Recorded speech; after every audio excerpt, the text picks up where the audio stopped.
Hello मेरे बच्चों, कैसे हो आप सब। मेरा नाम है नितिन और स्वागत है आप सभी का ऑल अबाउट मैथमेटिक्स के ऊपर। तो बच्चों, अगर आप CUET का एग्ज़ाम देने जा रहे हो तो ये वीडियो आपके लिए बहुत ज़्यादा इंपॉर्टेंट हो सकती है। क्योंकि देखो बच्चे, मुझे ऐसा लगता है, देखो CUET में आप पेपर देने जा रहे हो बट आपको कोई भी आइडिया नहीं है कि CUET में क्वेश्चंस जो हैं वो किस लेवल के पूछे जाते हैं। हमने देखो, मुझे श्योरिटी है 90% बच्चों ने सुन रखा होता है कि CUET का लेवल जो है बोर्ड से थोड़ा सा ऊपर होता है, बट कोई भी आइडिया नहीं है किस हिसाब से हमें क्वेश्चन पूछे जाएंगे। तो इसलिए आज की वीडियो में हम मैथ्स 2025 का जो पेपर है उसको हम सॉल्व करने वाले हैं और ट्रस्ट मी, आपके बहुत सारे डाउट्स जो हैं वो क्लियर हो जाएंगे। आपको एक रफली एक आइडिया मिलेगा कि किस तरह के क्वेश्चन पूछे जाते हैं, किस चैप्टर में से कैसे क्वेश्चन आ रहे हैं। मतलब ये वीडियो आपके लिए बहुत इंपॉर्टेंट हो सकती है। तो बिना किसी देरी के एक अच्छे और पॉजिटिव मन से जो है वो वीडियो को स्टार्ट करते हैं बच्चे। तो सबसे पहले देखो, यहाँ मैंने ये पार्ट रखा है, part A, part B1, part B2। देखो, आपको पता है कि मैथमेटिक्स और अप्लाइड मैथमेटिक्स का पेपर जो है आपको इकट्ठा आएगा। तो यहाँ पर मैंने लिखा पार्ट ए, इसमें बच्चे आपको 15 क्वेश्चन आएंगे। देखो, मैं आपको कोई कंफ्यूजन में नहीं डाल रहा हूँ कि पेपर इकट्ठा होता है, इसलिए मैं बताना जरूरी है। अगर पार्ट ए में आपको 15 क्वेश्चन आएंगे, 15 के 15 क्वेश्चन कंपलसरी होंगे बच्चे। ये मैथमेटिक्स और अप्लाइड मैथमेटिक्स दोनों बच्चों को करना पड़ेगा।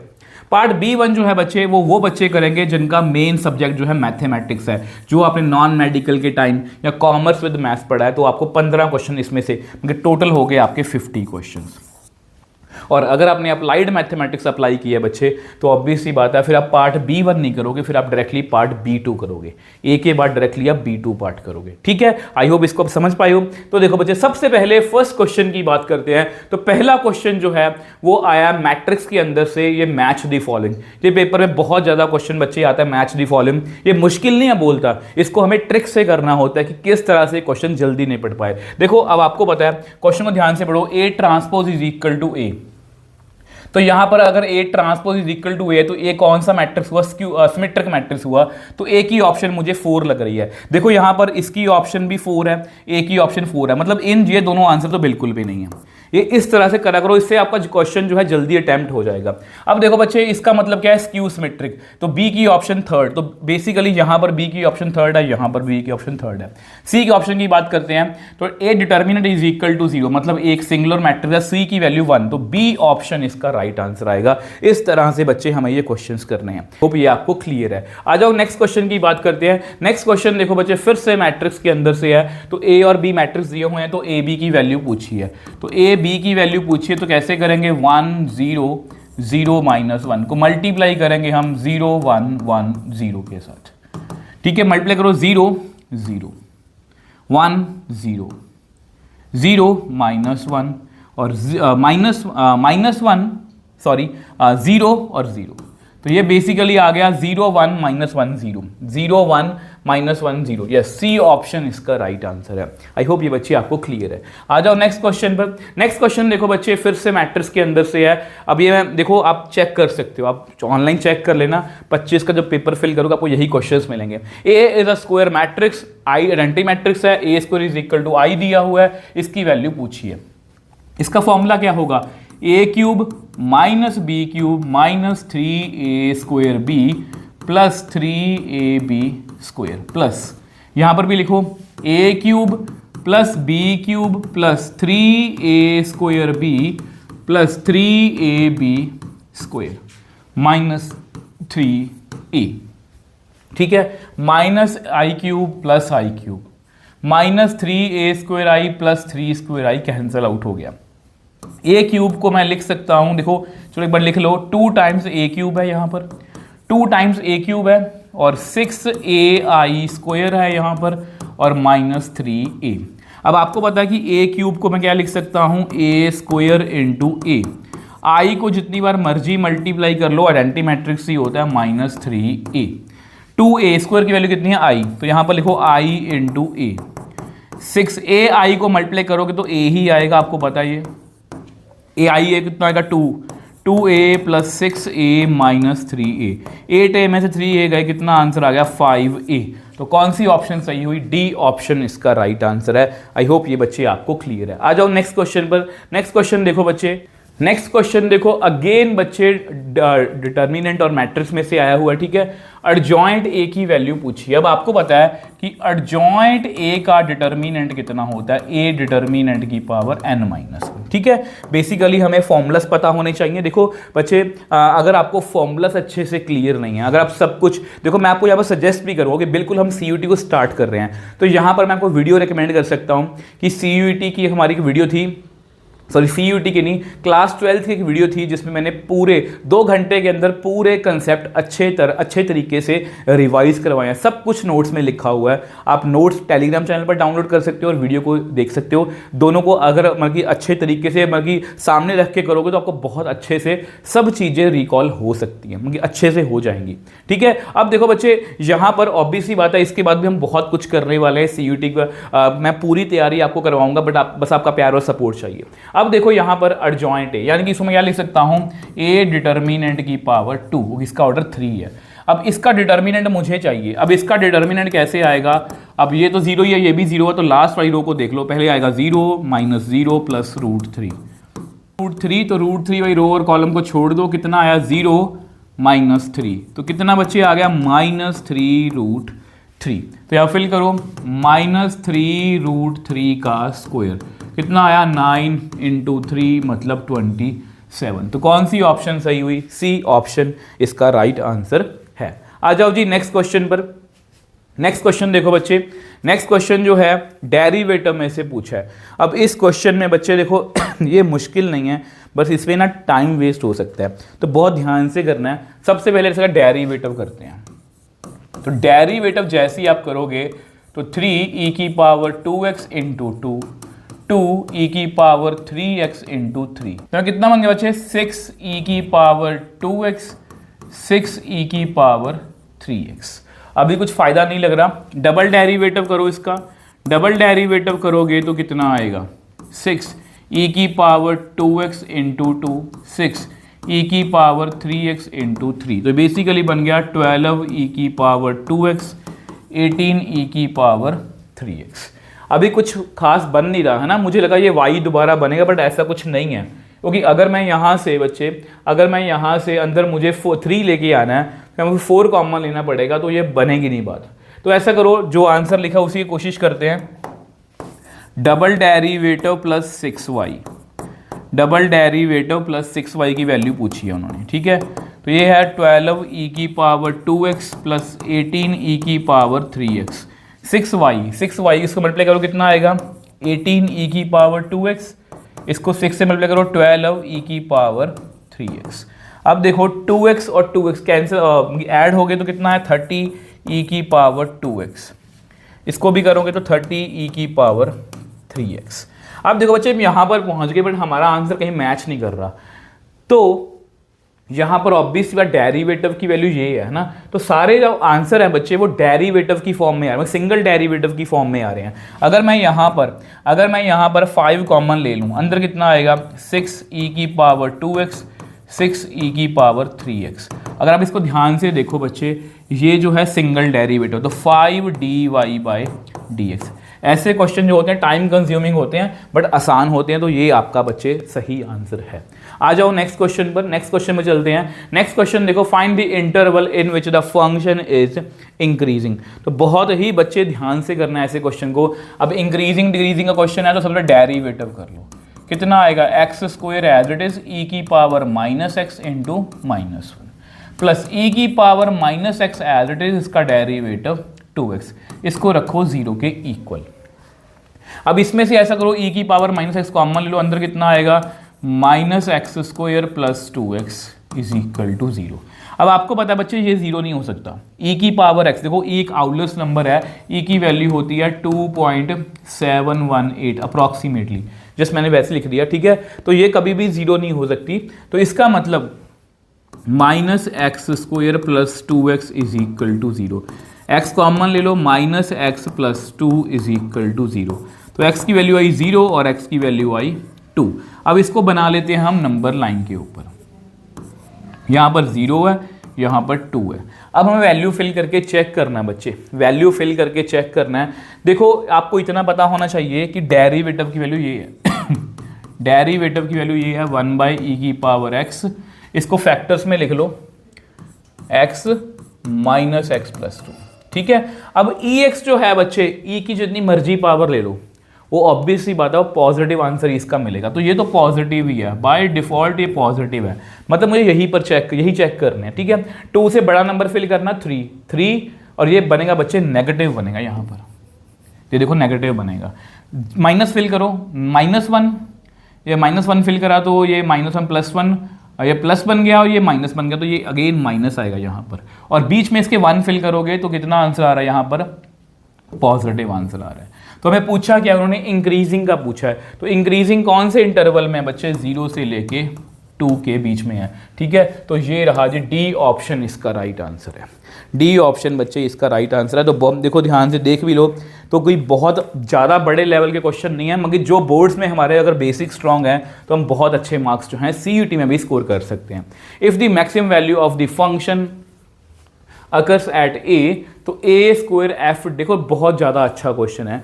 उन्होंने बोला कि मैक्सिमम वैल्यू जो है इस फंक्शन की x = a पर अकर कर रही है, तो a² f" की वैल्यू उन्होंने पूछी है। तो बेसिकली यहाँ पर हमारा टारगेट होना चाहिए कि a की वैल्यू हमें पता लग जाए कि a की वैल्यू कितनी है। तो ध्यान से देखो, सबसे पहले डेरिवेटिव करते हैं इसको। जैसे ही आप डेरिवेटिव करोगे, x as it is log x का derivative 1/x minus log x as it is x का डेरिवेटिव 1 डिवाइड बाई x का स्क्वायर, ये आपस में कट गया, तो कितना आया मेरे पास 1 minus log x by X square. अब इसको रखो 0 के इक्वल, एक्स स्क्वायर हो जाके 0 बन गया, तो 1 minus log x = 0, log x = 1, तो x कितना आ गया e। तो यहाँ पर हमारा क्रिटिकल पॉइंट आ गया। वैसे तो यही आपकी जो है, इसी पर आपकी मैक्सिमम वैल्यू ही आएगी, बट फिर भी क्योंकि हमें क्वेश्चन को सॉल्व करना है, मैं आपको बता देता हूँ। ओके देखो बच्चे, मैक्सिमम मैं कैसे बोल सकता हूँ, क्योंकि उन्होंने बोला कि मैक्सिमम वैल्यू ए पर आई है। अब यहाँ पर क्रिटिकल पॉइंट एक ही है मतलब यहाँ पर इस पर जो है मैक्सिमम वैल्यू ही आएगी, बट फिर भी हम चेक कर लेते हैं, क्योंकि ये ई है तो इसको नंबर लाइन पे चेक करना थोड़ा सा मुश्किल होता है। तो आप क्या करो, डबल डेरिवेटिव कर दो इसका डबल डेरिवेटिव करो बच्चे। डबल डेरिवेटिव करोगे, वैसे भी हमें डबल डेरिवेटिव बाद में भी करना है। डबल डेरिवेटिव कितना आएगा, x² एज इट इज, 1 का डेरिवेटिव 0, इसका 1/x, 1 माइनस log x, ठीक है। अब इसका डेरिवेटिव कितना आएगा 2x डिवाइड बाई x की पावर 4। अब ये आपस में कट गया, तो कितना आया यहाँ पर डबल डेरिवेटिव कितना आया, -x माइनस 2x, इसको मल्टीप्लाई कर लिया, plus 2x log x divide by x की पावर 4। और थोड़ा सॉर्ट आउट करते हैं इसको, तो कितना आया -3x plus 2x log x divide by x की पावर 4। इसमें आप e की वैल्यू फिल करो, तो कितना आएगा -3e plus 2e log e divide by e की पावर 4। तो -3e 2e, log e कितना होता है 1, -3e plus 2e divide by E की पावर 4, ये कितना बन गया -e बाई ई की पावर 4। तो f" कितना आया -1/e³, और आपको पता है ये नेगेटिव है, क्योंकि ई की वैल्यू तो पॉजिटिव आएगी। ई की वैल्यू कितनी होती है 2.71 अप्रॉक्सीमेटली, उसकी पावर 3 है, तो ये पॉजिटिव नंबर है, बाहर नेगेटिव लगा हुआ है, तो नेगेटिव आ गया, तो मतलब यहाँ पर क्या हुआ मैक्सिमा।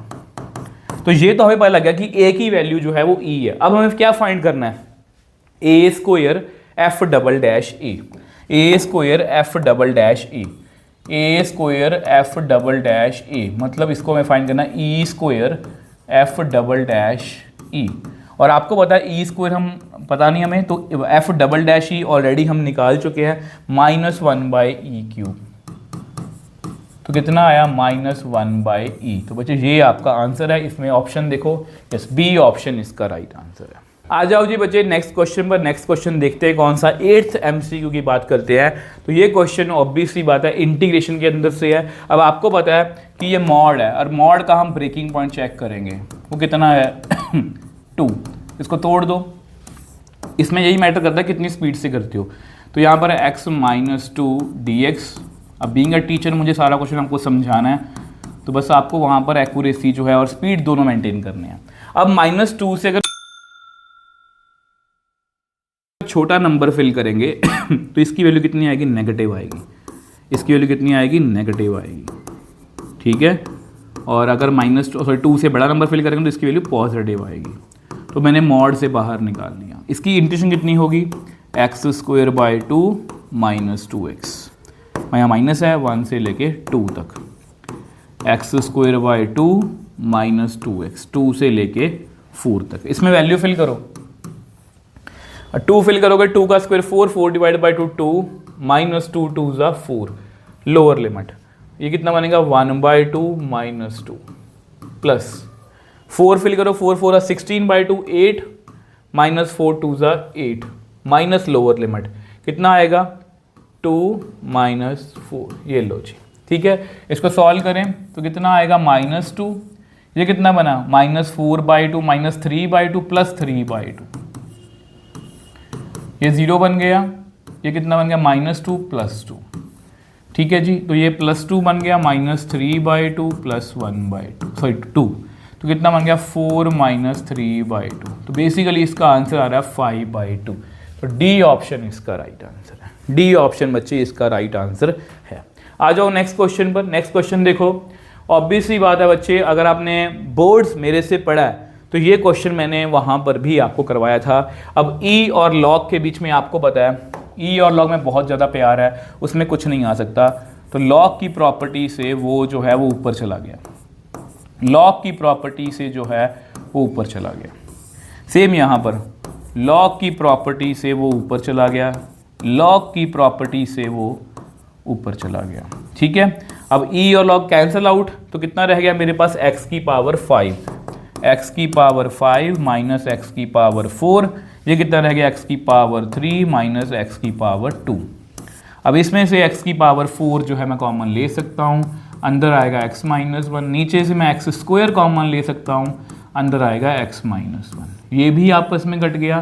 तो x4/x² dx, तो कितना रह गया x², x² की इंटीग्रेशन होती है x³ + c, ठीक है जी। तो c ऑप्शन इसका राइट आंसर है। आई होप ये बच्चे आपको क्लियर है। आ जाओ नेक्स्ट क्वेश्चन पर। नेक्स्ट क्वेश्चन देखो, area of the region bounded bye, okay, application of integration के अंदर से क्वेश्चन है। हमें पता है ये एक पैराबोला है, और ये पैराबोला कौन सा है, ये y² है, y के 2 आंसर है, y के 2 आंसर यहां पर होंगे, तो ये हमारा पैराबोला, ठीक है। x = 1, तो ये लाइन कुछ ऐसे होगी, ये x = 1 है, ठीक है। हमें area of the region bounded bye, तो ये वाला एरिया जो है बच्चे हमें फाइंड करना है, ठीक है। तो आपको पता है हम x एक्सिस के ऊपर ये निकाल लेंगे, हम ऑब्वियस सी बात है वर्टिकल स्ट्रिप का यूज़ करने वाले, तो यहाँ से चलेंगे, मैं यहाँ से लेके यहाँ तक चल के गया, एरिया कैसे निकलेगा, मैं 0 से लेके 1 तक, क्योंकि यहाँ पर x के लिए 1 है, 1 तक चल के गया y dx। मैं किसके अलॉन्ग गया, मैं गया जी पैराबोला के अलॉन्ग, तो मुझे इससे ये सारा एरिया मिल जाएगा, ये येलो वाला। तो कर दो जी, y की वैल्यू कितनी आएगी y² अगर 4x है, y² अगर 4x है, तो y की वैल्यू कितनी आएगी 2√x, प्लस माइनस में नहीं लिखूंगा, 2√x मतलब x की पावर 1/2 dx। तो कितना आ गया 2x की पावर 3/2 और लिमिट्स को फिल कर देना, सॉरी लिमिट्स को फिल कर दो 0 से 1। ये कितना बन गया, एरिया कितना बन गया 4/3, 1 की पावर 3/2, 0 की पावर 3/2, ये बेसिकली आ गया 4/3। पर ये हमारा एरिया नहीं है, हमें दुगना एरिया चाहिए, क्योंकि आपको दिख रहा होगा यहाँ पर मुझे इसके नीचे का भी एरिया चाहिए। और देख लो ऑप्शन में 4/3 भी है। कई बार हम जल्दबाजी में ऑप्शन टिक करके आ जाते हैं। आपको पता रिक्वायर्ड कितना आएगा 2 × 4/3 दैट इज 8/3। 8/3 इसका राइट आंसर है, ठीक है। आ जाओ नेक्स्ट क्वेश्चन पर। नेक्स्ट क्वेश्चन देखो बच्चे, ऐसे आपको बहुत सारे क्वेश्चन पेपर मिलने वाले हैं। Which of the following are linear first order differential equation. अब आपको पता है कि लीनियर डिफरेंशियल इक्वेशन, देखो यहाँ पर ना लीनियर डिफरेंशियल इक्वेशन की ये पहली टाइप है, dy/dx + py = q। ये linear differential equation in y है, तो ये ऑप्शन मुझे सही लग रही है, क्योंकि p और q क्या होते हैं, कांस्टेंट या फंक्शन ऑफ x ओनली। एक होती है हमारी dx/dy plus P X is equal to Q. तो ये वाली जो मुझे लग रही है ये एक्स में लीनियर डिफरेंशियल इक्वेशन है, ठीक है। ए और बी तो पक्का है। अब आगे देखो एक्स माइनस वाई, तो यहाँ ध्यान से देखो बच्चे, ये y भी सिंगल पावर में, x भी सिंगल पावर में है, तो थोड़ा डाउटफुल हूँ कि ये लीनियर डिफरेंशियल इक्वेशन नहीं हो सकती, ठीक है। और वैसे भी अगर आप चेक भी करोगे, इसको बना के भी देखोगे तो ये कुछ ऐसी बनेगी। ध्यान से चेक करो, x plus 2y divide by X minus Y, ये सेपरेट नहीं होंगे बच्चे, ये सेपरेट नहीं होंगे, ये इन दोनों में से किसी भी फॉर्म में नहीं लिखी जा रही। तो ये मुझे पक्का पता कि C नहीं है। अगर मैं D की बात करूँ, तो y जो है सिंगल पावर में, x डबल पावर में है, तो ये अगर ये लीनियर डिफरेंशियल हुई तो ये इस फॉर्म में होगी। इस 1 प्लस एक्स स्क्वायर को नीचे ले जाओ, और जैसा कि मैंने बताया था ये लीनियर डिफरेंशियल इक्वेशन है इन y, तो ये भी लीनियर डिफरेंशियल इक्वेशन है। तो कौन कौन सी ऑप्शन सही है हमारे, A, B and D, A, B and D only. तो A ऑप्शन इसका राइट आंसर है, ए ऑप्शन इसका बच्चे राइट आंसर है। आई होप ये आपको क्लियर है बच्चे। तो नेक्स्ट क्वेश्चन देखो बच्चे, नेक्स्ट क्वेश्चन कैसा है। नेक्स्ट क्वेश्चन जो है सोल्यूशन ऑफ डिफरेंशियल इक्वेशन, और ये क्वेश्चन भी डायरेक्टली एनसीईआरटी में है। सबसे पहले तो लॉग को देखो, D Y by D X जो है किसी के अंदर नहीं आ सकता, इसको उधर लेके जाओ। तो d Y by D x is equal to e की पावर 3x प्लस 4y। इसको आप लिख सकते हो e की पावर 3x इंटू ई की पावर 4y। अब dy डिवाइड बाई ई की पावर 4y ई 3x dx, ठीक है। अब अच्छे ऑब्वियस सी बात है, वेरिएबल सेपरेट हो गए हैं तो हमें इसे इंटीग्रेट करना है। तो e की पावर माइनस 4y dy ई की पावर 3x dx, ठीक है। तो यहाँ पर इसको इंटीग्रेट करेंगे, कितना आएगा, e की power minus 4y divide by minus 4 e की पावर 3x बाई 3 प्लस एक नया कांस्टेंट मैंने नाम रख दिया क्योंकि ये आंसर में C है, ठीक है। मैंने जानबूझ के रखा है, अगर आपको C रखना है C रख लो, आपको C रखना आप C रख लो, ठीक है। क्रॉस में क्योंकि हमारा आंसर मैच नहीं कर रहा, क्रॉस मल्टीप्लाई करो। इसको अगर -3 को मल्टीप्लाई करोगे तो बेसिकली यहाँ इसको ऐसा लिख लो, एक स्टेप और कर दो, एक स्टेप मैं आपके लिए और कर देता हूँ। इसको लिख लो e की power 3x plus 3c by 3 multiply करो 3 e की power minus 4y minus 4 e की पावर 3x माइनस 12c।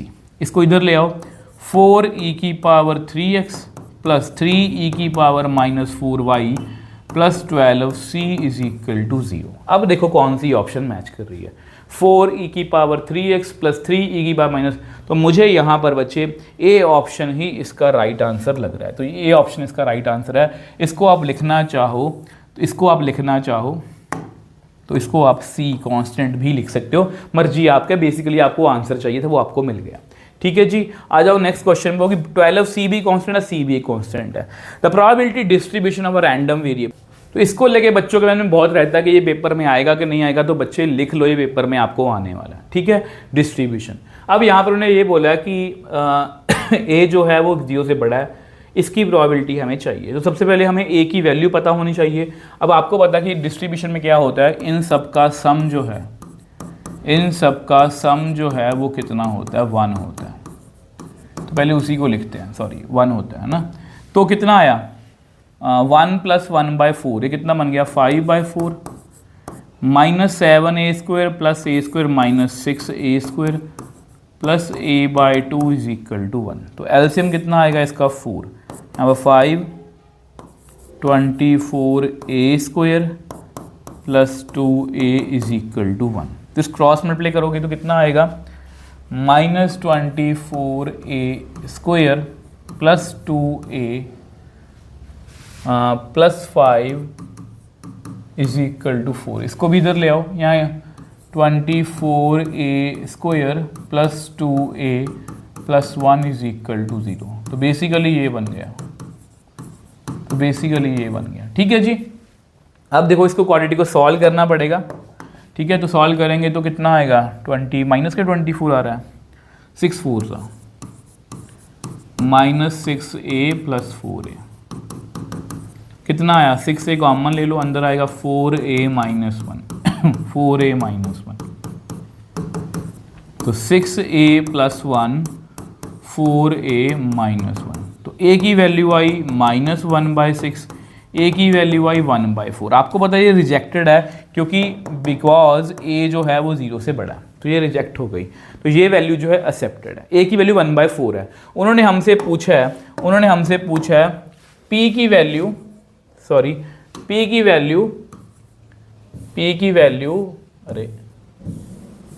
की वैल्यू यहाँ पूछी है हमसे 0x < 2। इसका मतलब 1 + 2। 1 + 2 का मतलब क्या है? a/2 + 1/4 + a²। ठीक है, तो ऐसा करो, इसमें वैल्यू फिल कर लो यार। ये कितना बन गया? ये बन गया 1/8। 1/4 अगर फिल करेंगे तो प्लस 1/4, ये कितना बन गया? 1/16। इसका एल्सियम 16 ले लो, तो 8 2 ज़ा 4 4 ज़ा +1, तो 7/16। तो कौन सी ऑप्शन सही लग रही है? सी ऑप्शन इसका मुझे राइट आंसर लग रहा है, जो कि बिल्कुल एक्यूरेट है। आ जाओ नेक्स्ट क्वेश्चन पर। सेक्शन ए ऑलमोस्ट सब खत्म होने वाला है। The corner points of the feasible region. Okay, maximize, इसको मैक्सिमाइज करना है और कॉन्स्टेंट्स ये दिए हुए हैं, कॉर्नर पॉइंट्स ये हैं। If the optimal value of both 3 and 4 are this then okay. तो बेसिकली यहाँ बच्चे हमें z दिया हुआ है और हमें कॉन्स्टेंट्स भी दिए हुए हैं और कॉर्नर पॉइंट्स भी दिए हुए हैं। If the optimal value occurs at, देखो बच्चे कई बार क्या होता है, हम कंफ्यूज होते हैं ऑप्टिमम वैल्यू। अब देखो ऑप्टिमम वैल्यू तो मिनिमम भी हो सकती है, मैक्सिमम भी हो सकती है। यहाँ पर उन्होंने देखो लिखा हुआ है कि z को हमें मैक्सिमाइज करना है। अगर z को हमें मैक्सिमाइज करना है, ये हमें उसके नॉन नेगेटिव मतलब जो भी है डिसीजन वेरिएबल्स जो सब कुछ दिया हुआ है, बाकी हमें जो रेस्ट्रिक्शंस है वो भी दी हुई हैं, बट ये हमारी किसी भी काम की नहीं है। उन्हें बोला कि इसको मैक्सिमाइज करना और ये हमारे कॉर्नर पॉइंट्स हैं, और साथ में ये भी बता दिया कि इसकी ऑप्टिमम वैल्यू जो है वो इस पर है। इसका मतलब बच्चे z जो 3 4 है ना वो मैक्सिमम वैल्यू है और 0 5 वो भी मैक्सिमम वैल्यू, ये दोनों आपस में क्या होती हैं? बराबर होती हैं। तो 3, 4 की वैल्यू कितनी आएगी? 3p + 4q। इसकी वैल्यू होगी 0p + 5q। तो 3p = q। तो देख लो जी कौन सी ऑप्शन आपको सही लग रही है। 3p = q। तो डी ऑप्शन हमारा राइट आंसर है। ठीक है, कई बार पेपर की क्वेश्चन में ना पढ़ने में थोड़ी सी कंफ्यूजन होती है, बट इस बात का आप ध्यान रखोगे कि ऐसी गलतियां ना हों पेपर में। अब यहाँ पर फिर से एलबीपी का क्वेश्चन है, मिनिमाइज करना है और constant optimal feasible solution occurs eight. तो बेसिकली इसमें हमें रफ्स का ग्राफ बनाना पड़ेगा बच्चे। सबसे पहली लाइन है 2x + y = 3। इसमें अगर x को 0 करेंगे तो y 3 आएगा, और अगर हम y को 0 करेंगे तो x कितना आएगा? 3/2 मतलब 1.5। ठीक है, सेम वे से दूसरा निकाल लो, x + 2y = 6। x को 0 किया तो y 3 आया, y को 0 करा तो x 6 आया। ठीक है जी, तो इसको बना के देखते हैं एक बार। तो यहाँ पर अगर मैं ब्लू लाइन की बात करूँ तो 0,3 एंड 1.5,0, 0,3 1.5,0। इसकी बात करें 0,3 और 6,0। तो ये लाइन एक रफ आइडिया है बच्चे, ऑब्वियसली बात है एमसीक्यूज है, एक इस तरह से बनेगी। हमें देखना है ट्रू फॉल्स। तो ध्यान से देखो बच्चे, ये लाइन जो है, इस लाइन को अगर ध्यान से देखें तो 0 > 3 ये फॉल्स बन रही है। ये ग्रीन लाइन जो है वो फॉल्स है। अगर ये फॉल्स है तो ये अवे फ्रॉम ओरिजिन जो है वो शेड करेगी। ब्लू लाइन की अगर मैं बात करूँ तो ये भी बच्चे फॉल्स है, तो ये भी अवे। तो मतलब जो हमारी शेडिंग है बच्चे वो ये आएगी। ठीक है, शेडिंग ये आएगी। उन्होंने पूछा क्या है, शेडिंग आएगी 0,3 पर, मगर सॉरी ऊपर आएगी। इसका मतलब उन्होंने क्या पूछा है? Minimize the optimal value of the solution occurs at. अब देखो बच्चे, ऑप्टिमल वैल्यू पूछी है तो z निकाल लो। z कितना है अपना? x + 2y। हमारे कॉर्नर पॉइंट 2 ही हैं, तो है 0,3, तो ये बन गया 6, एक बन गया 6,0, तो ये आ गया 6। ठीक है, दोनों बराबर आ रही हैं, नीदर तो बोथ, तो दोनों पर जो है ऑप्टिमल वैल्यू हमें मिलेगी। तो डी ऑप्शन इसका राइट आंसर है। तो अच्छा क्वेश्चन था। तो देख लो, आपके मुझे हमेशा ऐसा लगता होता है कि बोर्ड लेवल या उससे थोड़ा सा ऊपर, मतलब आपको बोर्ड्स अगर अच्छे से, अगर आपको क्लास 12th के बेसिक अच्छे से क्लियर हैं तो ये आपके लिए कुछ भी मुश्किल जो है बच्चे वो नहीं है। आ जाओ नेक्स्ट क्वेश्चन पर। देखो बच्चे, यहाँ से हमारा क्वेश्चन नंबर 16 स्टार्ट है, मतलब ये आपका पार्ट B1 आप बोल सकते हो, जो आपको मैथमेटिक्स वाले बच्चों को अटेम्प्ट करना है। तो पहला ही क्वेश्चन जो है f from R to R, और फंक्शन की वैल्यू बच्चे कितनी है? फंक्शन की वैल्यू चेक करो, वो है 10x, और आपको ये पहले से पता है कि ये 1 1 है। आपको पता है 1 1 के लिए क्या करते हैं हम, 1 1 के लिए करते हैं fx1 इक्वल टू fx2, मतलब different elements of x have different images in y। तो ये क्लियरली मुझे दिख रहा है कि इमेजेस सेम थी, एलिमेंट भी सेम आ गए, तो ये 1 1 तो बच्चे है। ठीक है, अब ऑन टू की बात करते हैं। ऑन टू में क्या करते हैं, let y is equal to fx, और fx की वैल्यू है 10x, तो x की वैल्यू कितनी आई, y बाई 10। अब y की जो मर्जी वैल्यू फिल कर लो यार, हमें हमेशा आंसर मिलेगा, क्योंकि ये real number two real number है। अगर ये natural number two natural number होता और अगर मैं y को 1 फिल करता जो कि नेचुरल नंबर है, तो x की वैल्यू आनी थी 1 बाई 10, जो खुद एक नेचुरल नंबर नहीं है, तो इसलिए हम बोलते हैं नॉट ऑन टू, ये ऑन टू नहीं है। बट यहां पर हम क्या बोलेंगे, for every y belongs to r there is x belongs to r such that fx is equal to y। तो ये ऑन टू है बच्चे, ठीक है। तो ये 1 1 भी है, ऑन टू भी है, तो f is both 1 1 and on to.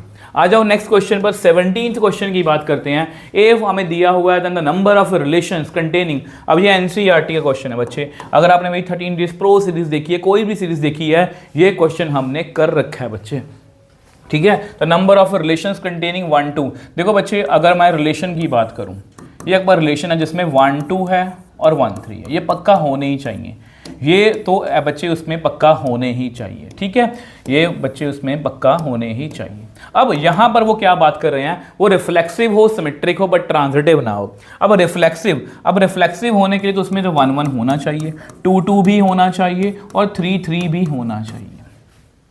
अब सिमेट्रिक होने के लिए 1 2 का उल्टा 2 1 होना चाहिए और 3 1 का उल्टा 1 3 का उल्टा 3 1 होना चाहिए। तो मैंने रिफ्लेक्सिव और सिमेट्रिक तो बना दिया। अब बच्चे में ये भी कोशिश करनी है कि ट्रांजिटिव ना हो। अब आपको पता है कि ये रिलेशन जो है, आपको ये बेसिक पता होना चाहिए कि ये रिलेशन जो है ये A टू A डिफाइन है, मतलब हमारा रिलेशन जो है 1 2 3 से लेके 1 2 3 तक ही जो है वो डिफाइन है। तो आपको पता है कि जो रिलेशन होता है वो क्या होता है, सबसेट होता है A क्रॉस A का। रिलेशन जो होता है वो हमेशा सबसेट होता है A क्रॉस A का। और A क्रॉस A में कितने एलिमेंट्स आएंगे, 9, 3 इसमें 3 उसमें, 9 एलिमेंट्स आएंगे। और ध्यान से देखो, 1 2 3 4 5 6 7 8, सॉरी 1 2 3 4 5 6 7 एलिमेंट तो बच्चे इसमें ऑलरेडी हैं। तो मतलब अगर मैं देखो, आपको ये पता होना चाहिए कि सबसे स्मॉलेस्ट इक्विवेलेंस रिलेशन, देखो ये सब बातें आपकी नॉलेज के लिए हैं। स्मॉलेस्ट इक्विवेलेंस रिलेशन कौन सा होता है, 1 1 2 2 3 3। अगर मैं इस सेट की बात करूं, सबसे बड़ा कौन सा होता है, वो A क्रॉस B। मगर अगर मैं पूरा यहाँ पर देखो, अगर आप इसको ध्यान से देखोगे बच्चे, ये रिलेशन रिफ्लेक्सिव भी है, सिमेट्रिक भी है और ट्रांजिटिव ये नहीं है। आप चेक करो बच्चे, यहाँ पर आप चेक करो, जैसे यहाँ पर आप चेक कर सकते हो 2 1 2, यस 2 1 जो है बिलोंग करता है R को, ठीक है, एंड 1 3 भी बिलोंग करता है R को। यहाँ से हमें क्या मिलेगा, यहाँ से 1 1 कॉमन है, 2 3 नहीं है, तो ये ट्रांजिटिव बच्चे नहीं है, तो ये बच्चे ट्रांजिटिव नहीं है। तो ऐसा हमने एक रिलेशन तो बना लिया। अब उन्होंने बोला कि ऐसे हम कितने रिलेशन लिख सकते हैं। अगर ये रिलेशन 1 है तो एक रिलेशन और लिखने की कोशिश करते हैं। वो ऑब्वियस सी बात है, इसको कॉपी करेंगे 1 2 1 3, उसके बाद 1 1 2 2 3 3 और यहाँ पर 2 1, यहाँ पर 3 1। ऑब्वियस सी बात है, इसमें इसको थोड़ा आगे ले जाने के लिए 2 पेयर हमारे पास रह गए हैं। वो कौन कौन से हैं, वो 2 पेयर कौन कौन से हैं, वो है आपका 2 3 और 3 2। अगर मैंने देखो, आपको मैंने बताया था कि रिलेशन जो है A क्रॉस A का सबसेट है, मतलब इसमें 9 के 9 एलिमेंट्स मैंने बच्चे लिख लिए। और अगर मैंने 9 के 9 एलिमेंट्स लिख लिए बच्चे, ये जो रिलेशन बना ना, ये रिफ्लेक्सिव भी है, सिमेट्रिक भी है और ट्रांजिटिव भी है। तो यानी कि ऐसा हम सिर्फ एक ही रिलेशन लिख सकते हैं, जो मैंने आपको ऊपर लिख के दिखाया। तो यहाँ पर इसका ऑप्शन कितना आएगा, A ऑप्शन इसका राइट आंसर है। आ जाओ नेक्स्ट क्वेश्चन पर। For x less than mod x less than sine, okay, ये इनवर्स ट्रिग्नोमेट्री का बच्चे क्वेश्चन है। यहाँ पर जो क्वेश्चन दिया हुआ है, ये दिया हुआ है sine tan inverse x। Obvious सी बात है, इसको मैं सॉल्व करना है, तो बाहर साइन है तो अंदर भी क्या होना चाहिए, साइन इनवर्स होना चाहिए। अब आपको पता है कि tan इनवर्स x को आप लिख लो a, तो tan a की वैल्यू बच्चे कितनी आई, x बाय 1, और ये भी आपको पता है ये होता है परपेंडिकुलर बाय बेस। अब इसको आप लिख सकते हो perpendicular square plus base square, तो h square is equal to x square plus 1, तो विच एम्प्लाइज एक्स, एच की वैल्यू आई 1 plus x square under root.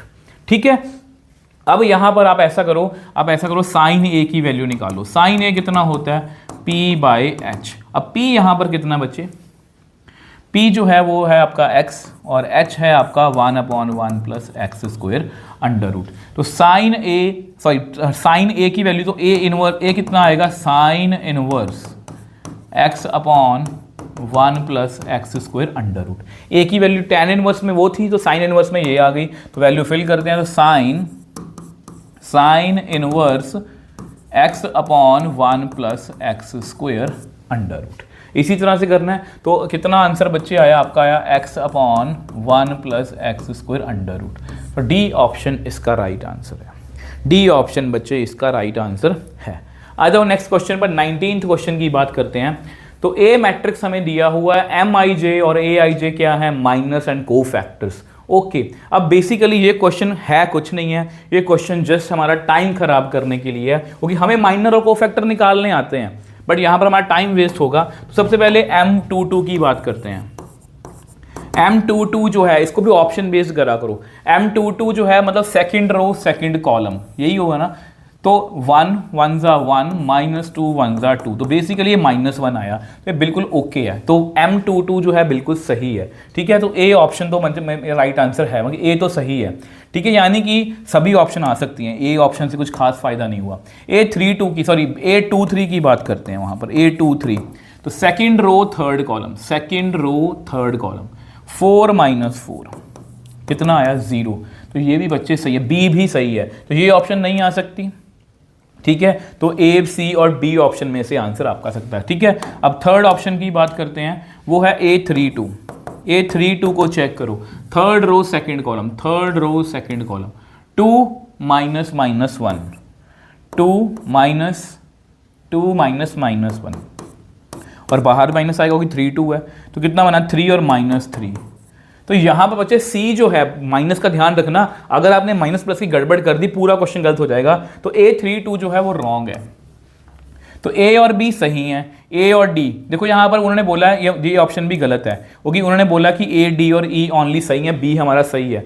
ठीक है, अब रह गया हमारे पास A and B only, A B C and E only. अब सी तो हमारा सही नहीं है, तो ये ऑप्शन भी गलत है, तो यानी कि ए ऑप्शन इसका राइट आंसर है। इस तरह से हम कर सकते हैं, नहीं तो हम बारी बारी से चेक करेंगे, डी भी चेक करेंगे, ई भी चेक करेंगे, उससे हमारा बच्चे टाइम वेस्ट होगा। मैंने ऑप्शन बेस्ड करा, पहले चेक करा ए से मेरे ये 2 आंसर बनने थे, ये सारे ए बी, सॉरी ये वाला और ये वाला बन रहा था, पर जैसे मैंने बी को चेक किया कि बी भी सही है, तो इसका मतलब ये ऑप्शन भी गई और ये ऑप्शन भी गई, तो इन दोनों में से रह गया था। अब मुझे पता कि सी ऑप्शन जो है गलत है, इसका मतलब ये भी गलत है, तो ए पहला ऑप्शन इसका आंसर आ गया। नेक्स्ट क्वेश्चन देखो बच्चे, ये क्वेश्चन भी हमने वो करा हुआ है, तो ध्यान से करेंगे। ए और ए ट्रांसपोज बच्चे इज इक्वल टू आई है, A plus A transpose is equal to I. A कितना है आपका, cos theta minus sine theta cos theta. Transpose की वैल्यू कितनी है, ट्रांसपोज की वैल्यू है cos theta minus sine theta cos theta is equal to 1 0 0 1। ठीक है जी, इनको ऐड करना, तो 2 कॉस थीटा, ये कितना बना, 0 0 2 कॉस थीटा। क्वेश्चन में थोड़ा सा ट्विस्ट आएगा, ध्यान से समझेंगे। ठीक है, तो यहां पर ये आ गया, इसका मतलब 2 cos theta is equal to 1 है, तो कॉस थीटा कितना आ गया, 1/2। अब आपको पता कि बच्चे थीटा 1/2, कॉस थीटा 1/2 कब होता है, वो होता है आपका 60 डिग्री पर, जिसको हम π/3 भी लिखते हैं, π/3 भी लिखते हैं। तो हमें कौन सा ऑप्शन बच्चे लिखना है, तो हमें बच्चे कौन सा ऑप्शन लिखना है, तो यहाँ पर कौन सी ऑप्शन आएगी आपके अकॉर्डिंग। तो यहाँ पर बच्चे ध्यान से देखो, ये π/3 आ गया ना, तो पहली बात तो मैं आपको बताऊं एक शॉर्टकट कि यही आंसर आएगा, क्योंकि इसी में π/3 है। वैसे इसको आपको एक्सप्लेन कर देता हूं, देखो theta is equal to 2n pi plus π/3, और n क्या है, इंटीजर। अगर n की वैल्यू 0 है तो π/3 आ गया, cos 60 1/2 होता है। ठीक है, अगर यहाँ पर 1 आ गया 2π, तो कितना बन गया, 2π cos 2π प्लस π/3, ये कितना होता है 360 में क्या होता है, नो चेंज, कॉस का कॉस ही रहेगा। और कौन सा क्वाड्रेंट है 2 पाई प्लस फर्स्ट क्वाड्रेंट सब में पॉजिटिव होता है, जिसकी वैल्यू भी 1/2 आएगी। और अगर आप बाय चांस, ये मैं आपको समझा रहा हूँ वैसे ही, माइनस फिल करते हो तो -2 पाई, अगर आप लिखो cos -2 पाई प्लस पाई/3, अगर यहाँ पर n की वैल्यू -1 है, इसमें से माइनस कॉमन ले लो तो कितना आएगा 2 पाई माइनस पाई/3। और आपको पता है cos ऑफ माइनस थीटा कितना होता है, प्लस cos थीटा ही होता है। और ये कौन सा cos का cos ही रहेगा 2 पाई पर, ठीक है। कौन सा क्वाड्रेंट है फोर्स में cos क्या होता है पॉजिटिव, तो इसकी वैल्यू भी 1/2 आएगी। तो इस तरह से हम आंसर जो है बच्चे वो कर सकते हैं। आ जाओ नेक्स्ट क्वेश्चन पर। A and B are skew symmetric matrix, then which of, अब बच्चे यहां पर ना इसमें कंसेप्ट यूज होगा। देखो यहां पर मैं जो कंसेप्ट यूज होगा ना आपको मैं लिख के दिखा देता हूं, बट ट्रस्ट मी, मैंने आपको पहले भी प्रॉमिस किया था कि मैं CUET के लिए एक स्पेशल सीरीज लेके आऊंगा। उस सीरीज में हम क्या करने वाले हैं, उस सीरीज में मैं जितने भी क्वेश्चन, मतलब जितने भी मैं बच्चे उसकी प्रेपरेशन अभी कर रहा हूँ, आपका प्यार और सपोर्ट चाहिए, मैं उन सब की प्रेपरेशन कर रहा हूँ। तो मुझे जितने भी नए क्वेश्चन मिलते जा रहे हैं तो मैं उनके जो है कंसेप्ट जो है वो बेसिक पार्ट में इंक्लूड करता जा रहा हूँ, ताकि आपको कोई भी दिक्कत ना आए। जैसे यहाँ पर जो कंसेप्ट यूज़ करूँगा ना, अगर आप मेरी इसके बाद जब सीरीज़ हमारी लॉन्च होगी उस सीरीज़ में वो बेसिक पार्ट में इंक्लूडेड होगा, जिससे आपको बहुत ज़्यादा फ़ायदा होने वाला है। मैं आपको यहाँ पर लिख के दिखा देता हूँ। अब बच्चे देखो यहाँ पर ये कंसेप्ट है कि अगर ए कोई स्क्यू सिमेट्रिक मैट्रिक्स है, तो मैंने क्या लिखा है ए की पावर n एक स्क्यू सिमेट्रिक मैट्रिक्स होगा अगर n ऑड है, और ए की पावर n जो है सिमेट्रिक मैट्रिक्स होगा अगर n इज इवन। तो बहुत ज़्यादा अच्छा कंसेप्ट है। इसका मतलब ये है बच्चे, ए और बी दो स्क्यू सिमेट्रिक मैट्रिक्स हैं, तो ए क्यूब, बच्चे अगर मैं फर्स्ट ऑप्शन की बात करूँ, ए क्यूब क्या होगा, ए क्यूब होगा आपका, ए क्यूब बच्चे आपका क्या होगा स्क्यू सिमेट्रिक मैट्रिक्स, ठीक है। और प्लस B5, बी की पावर कितनी है ऑड है ना, तो ये भी क्या होगा स्क्यू सिमेट्रिक मैट्रिक्स। इन दोनों को ऐड करके मुझे क्या मिलेगा, स्क्यू सिमेट्रिक मैट्रिक्स ही मिलेगा। विच of the following is not true, तो ये तो बच्चे ट्रू है। सेकंड की बात करें, ए की पावर 19, ये ऑड है तो ये भी एक स्क्यू सिमेट्रिक मैट्रिक्स है, ये भी सही है। B14 सिमेट्रिक है, अब ये इवन पावर है, इवन पावर का मतलब वो सिमेट्रिक है, तो ये भी हमारा क्या है ट्रू है। A4 प्लस B5, अब बच्चे A4 जो है एक सिमेट्रिक मैट्रिक्स है और B5 जो है एक स्क्यू सिमेट्रिक मैट्रिक्स है। इन दोनों को ऐड करके मुझे सिमेट्रिक मिलेगा या स्क्यू सिमेट्रिक मिलेगा, कुछ नहीं कहा जा सकता। तो डी ऑप्शन इसका राइट आंसर, ये ट्रू नहीं है, इसके बारे में हम कुछ नहीं बोल सकते। तो ये बहुत ज़्यादा अच्छा क्वेश्चन और कंसेप्ट बहुत ज़्यादा इंपॉर्टेंट है, ठीक है। A and B are two invertible matrix, then which of the following, ये क्वेश्चन पेपर में बहुत बार आया, बोर्ड्स में ही आया हुआ है। एडजॉइंट ए, अगर पहले ऑप्शन की बात करें फॉर्मूला है ए इनवर्स का, adjoint A upon determinant. A inverse का डिटर्मिनेंट और ए डिटर्मिनेंट का इनवर्स सेम बात होती है। ए बी का इनवर्स कितना होता है, बी इनवर्स ए इनवर्स। तो ये ऑप्शन जो है बिल्कुल सही नहीं है कि ए प्लस बी का इनवर्स कितना होता है, A inverse plus B inverse, ठीक है जी। आ जाओ नेक्स्ट क्वेश्चन पर। अब ये देखो, ये क्वेश्चन थोड़ा सा ट्रिकी है। अब यहाँ पर ना बहुत ध्यान से करना है। ए एक मैट्रिक्स है जिसका ऑर्डर कितना है 2×3, बी एक मैट्रिक्स है जिसका ऑर्डर कितना है 3×2। उन्होंने किसकी वैल्यू पूछी है, उन्होंने 5AB की वैल्यू पूछी है। सबसे पहले तो आपको पता है बच्चे, सबसे पहले तो देखो वैसे देखा जाए कुछ बच्चे इसको ऐसा भी करते हैं कि सर 5 को बाहर निकाल लो, ए का डिटर्मिनेंट बी का डिटर्मिनेंट। बच्चे ए और बी का डिटर्मिनेंट एग्जिस्ट नहीं करता, क्यों, क्योंकि ये एक यहाँ पर बच्चे ये जो मैट्रिक्स है ना ये रेक्टेंगुलर है, रेक्टेंगुलर मैट्रिक्स का डिटर्मिनेंट नहीं होता। सबसे पहले हमें क्या करना पड़ेगा, यहाँ पर हमें ए बी निकालना पड़ेगा। ए बी का मतलब क्या कि ये मल्टीप्लाई पॉसिबल है और ए बी का ऑर्डर कितना होगा 2×2। तो ए बी एक 2×2 मैट्रिक्स है, तो यहाँ पर इसको ऐसे लिखेंगे हम 5AB, क्योंकि दोबारा मैंने वैसे ही लिख लिया, वैसे यहाँ पर जस्ट मेंशन करने के लिए 2×2 है। अब आपको पता कि जितना ऑर्डर होगा मतलब जो कांस्टेंट है उतनी पावर में बाहर आएगा, तो 5 जो है वो 2 बार बाहर आएगा, अंदर कितना रहेगा AB मैट्रिक्स, ठीक है। उन्होंने क्या पूछा है, इसकी वैल्यू पूछी है, तो आई थिंक सी ऑप्शन इसका राइट आंसर है। बहुत ध्यान से करना है, कंसेप्ट वाला क्वेश्चन है, बहुत ध्यान से करना है बच्चे, ये कंसेप्ट वाला क्वेश्चन है। कई बार आपको कंफ्यूजन इसमें हो सकती है, बट आपको ऐसी कंफ्यूजन में नहीं फंसना, ठीक है जी। आ जाओ नेक्स्ट क्वेश्चन पर। नेक्स्ट क्वेश्चन जो है AX = B is system of, अब बच्चे इसको बहुत ध्यान से करना है, ये भी मैंने वैसे ये वाला सेक्शन तो है मैंने 13 डेज प्रो सीरीज में ही ऐड कर दिया था। देखो ax is equal to B, आपको पता है मैट्रिक्स मेथड की बात कर रहे हैं। यूनिक सोल्यूशन कब होता है? When determinant is equal to 0। ये गलत है बच्चे। यूनिक सोल्यूशन कब होता है? जब डिटर्मिनेंट 0 के बराबर नहीं होता। Unique solution if A determinant is not equal to 0, तो ये सही है। तो बी ऑप्शन मुझे सही लग रही है। नो सोल्यूशन, अगर डिटर्मिनेंट इज इक्वल टू 0 है and adjoint A into B not equal to 0 है, तो बिल्कुल सही है। नो सोल्यूशन की यही कंडीशन है। इनफाइनाइट मैनी सोल्यूशन, अगर A is equal to determinant 0 है, adjoint A into B is equal to 0 है, तो ये बच्चे गलत है। सर गलत क्यों? आपने वहां पर लिखा था बच्चे, यहां पर होता है वो इनफाइनाइट हो भी सकता है, नहीं भी हो सकता, कंसिस्टेंट और मे बी इनकंसिस्टेंट, कुछ भी हो सकता है। इस ऑप्शन के लिए कुछ भी हो सकता है। तो यहां पर दो टिक आई है बी एंड सी, तो इसका डी ऑप्शन राइट आंसर है। 24 का बी ऑप्शन, मतलब बी एंड सी ओनली इसका राइट आंसर है। नेक्स्ट क्वेश्चन देखो। ओके कंटिन्यूटी के अंदर से क्वेश्चन पूछा गया है।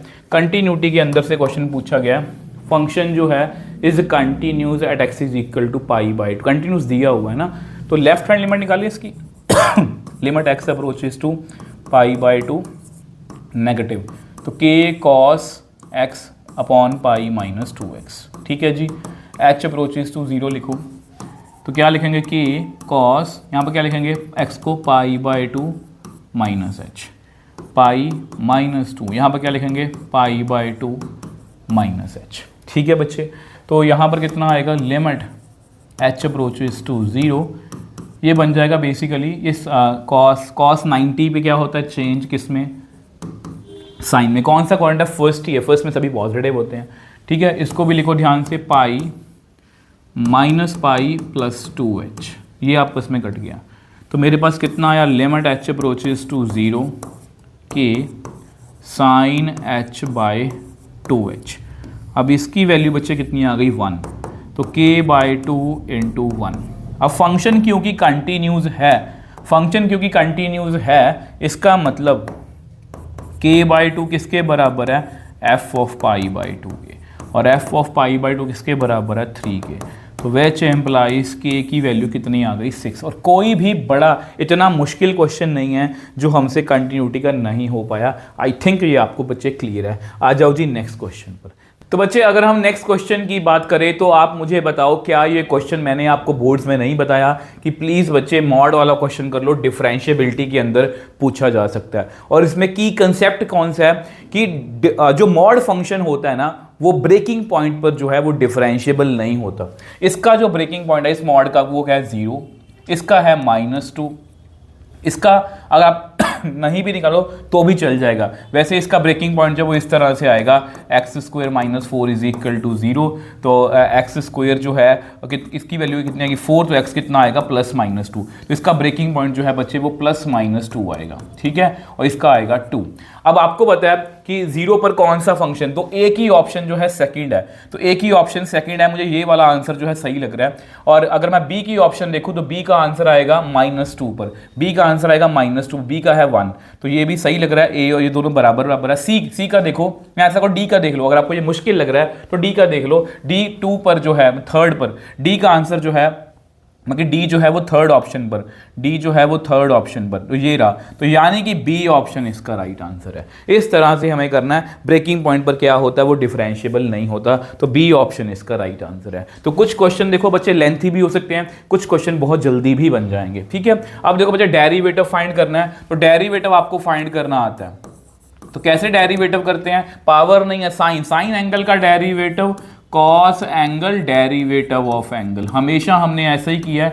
एंगल है अपना कॉस एक्स स्क्वायर, अब इसको ऐसे लिखना है cos X square. Cos angle का डेरिवेटिव होता है minus sine angle then derivative of angle, और एंगल कितना अपना एक्स स्क्वायर, और एक्स स्क्वायर का डेरिवेटिव कितना होता है?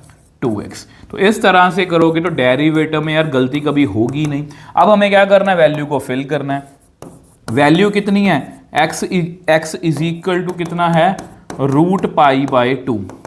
तो कॉस ये कितना बनेगा? कॉस π/4, इसका स्क्वायर कितना होगा? π/4 माइनस साइन पाई बाय 4, यहाँ पर कितना आएगा 2 रूट पाई बाय 2, ये आपस में घट गया।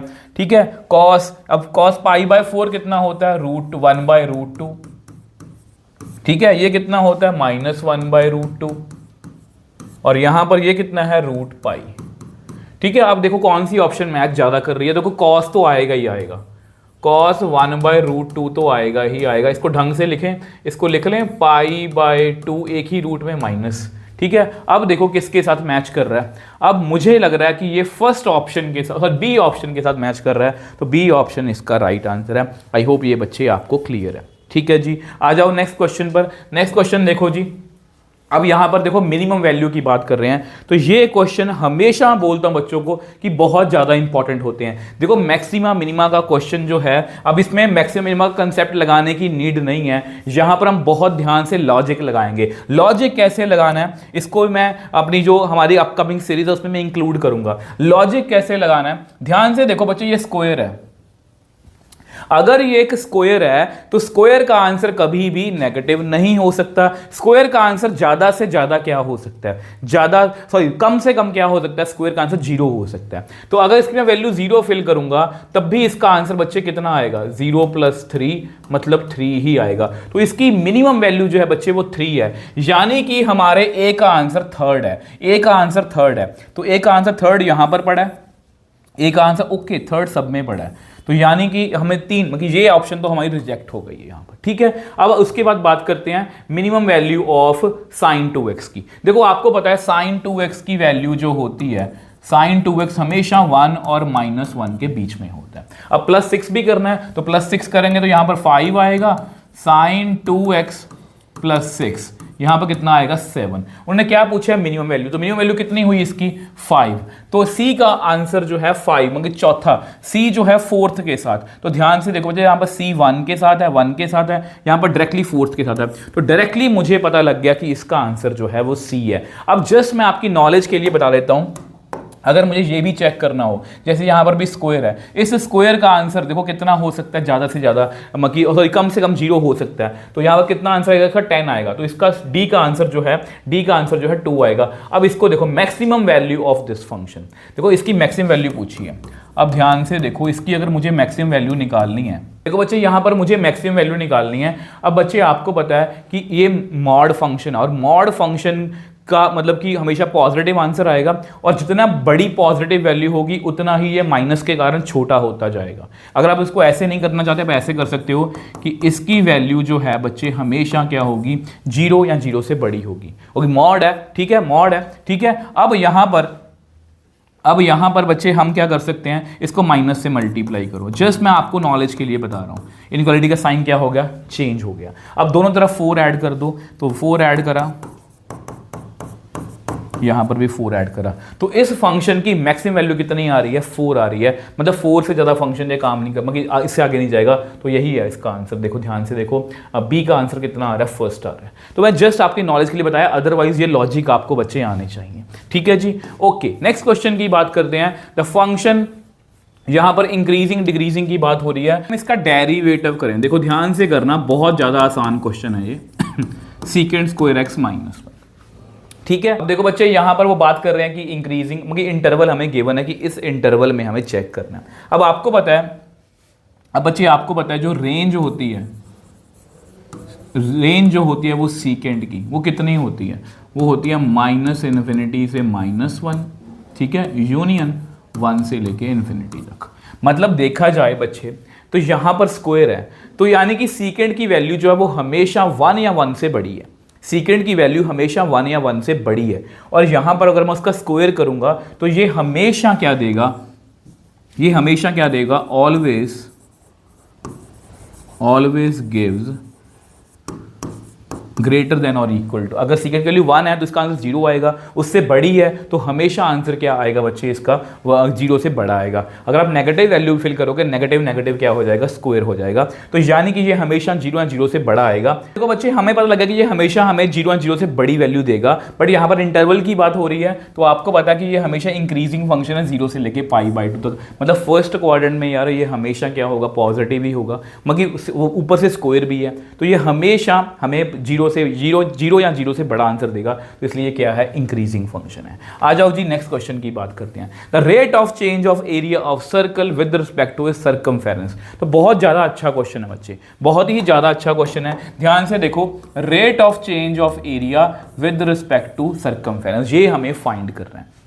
ठीक है, अगर ये हमें फाइंड करना है तो ये बेसिकली जो होता है ना वो पैरामीट्रिक फॉर्म जो है, जो पैरामीट्रिक फॉर्म डेरिवेटिव वो उसका ही है, बस उसमें जो है इन्होंने रेट ऑफ चेंज मतलब वो जो है ना रेट ऑफ चेंज टॉपिक को इंक्लूड कर लिया। देखो आपको पता है एरिया कितना होता है, एरिया होता है सर्कल का पाई आर स्क्वायर, इसका डेरिवेटिव करो D A by D R, कितना आएगा 2 पाई आर। सेम वे से सर्कमफेरेंस लिखो, कितनी होती है 2 पाई आर, इसका भी डेरिवेटिव करो D C by D R, तो कितना आएगा 2 पाई।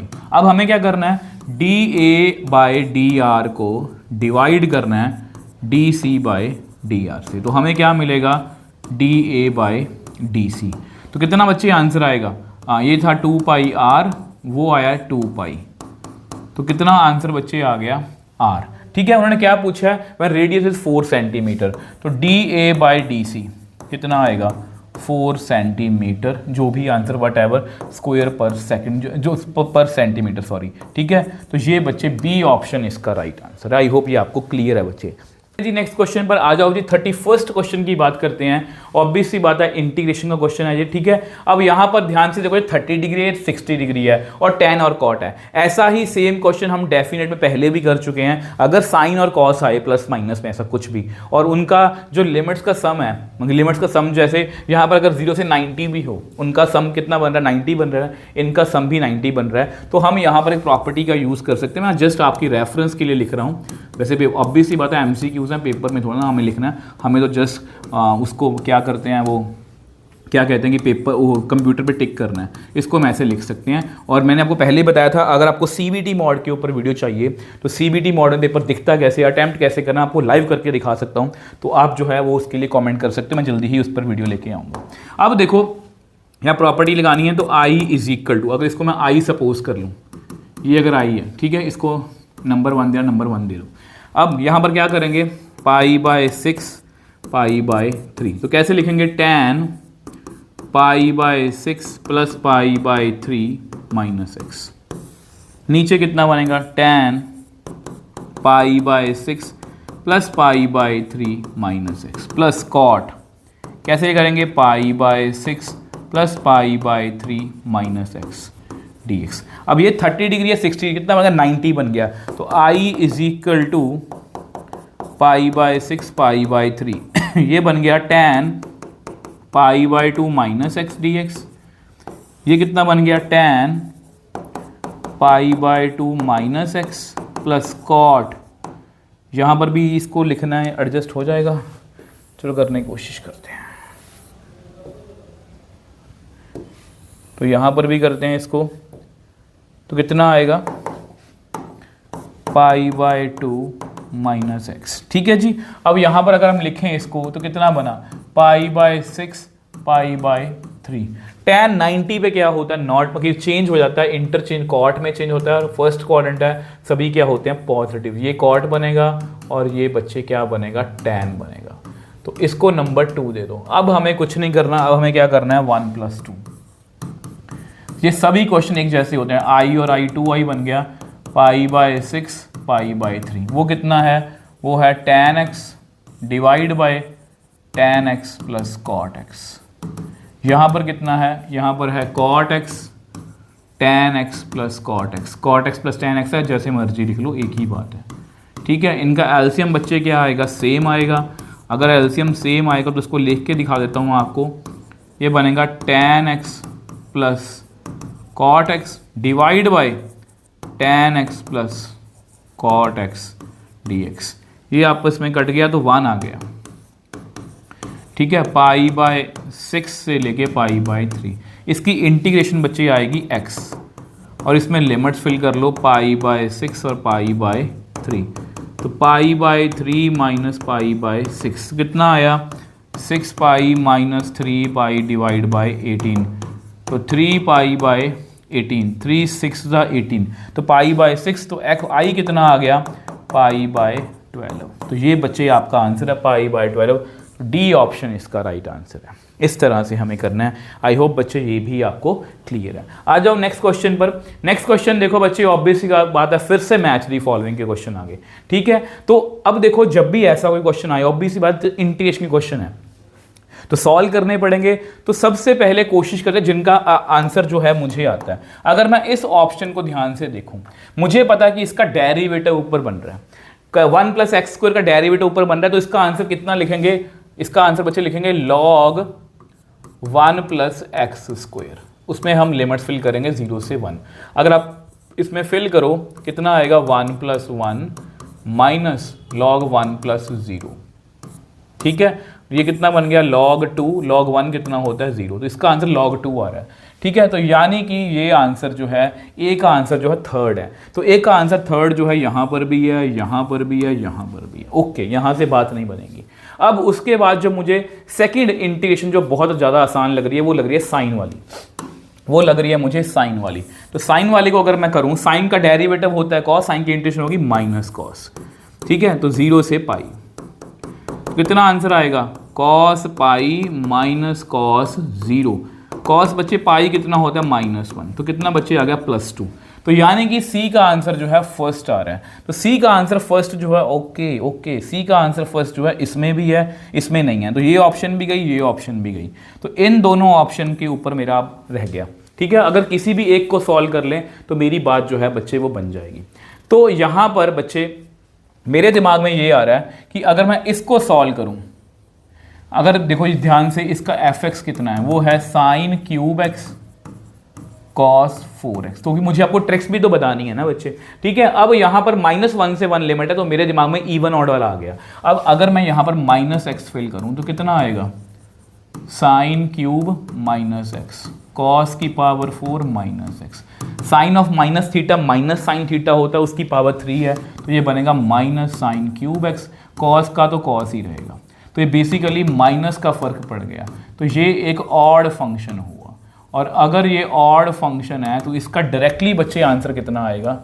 0। तो यानी बी का आंसर 4 है। तो बी का आंसर 4 इस ऑप्शन में है, तो डी ऑप्शन इसका राइट आंसर है। तो इस तरह से बच्चे हमें करने हैं। आई होप ये बच्चे आपको मैं अच्छे से समझा पाया हूँ। तो ऐसे क्वेश्चन इस तरह से आपको अटेम्प्ट करने हैं। आ जाओ जी नेक्स्ट क्वेश्चन पर। अब देखो बच्चे, अगर हम नेक्स्ट क्वेश्चन की बात करें ना, तो ध्यान से देखो, इंटीग्रेशन क्वेश्चन है। और जैसे ही मैंने देखा कि EX के साथ, मैं हमेशा वीडियोस में बोलता हूं, अगर EX के साथ कुछ भी फंक्शन प्लस माइनस में है तो ये एक प्रॉपर्टी वाला क्वेश्चन हो सकता है। इसको मैं लिख सकता हूं EX x/3x² -1/3x² dx।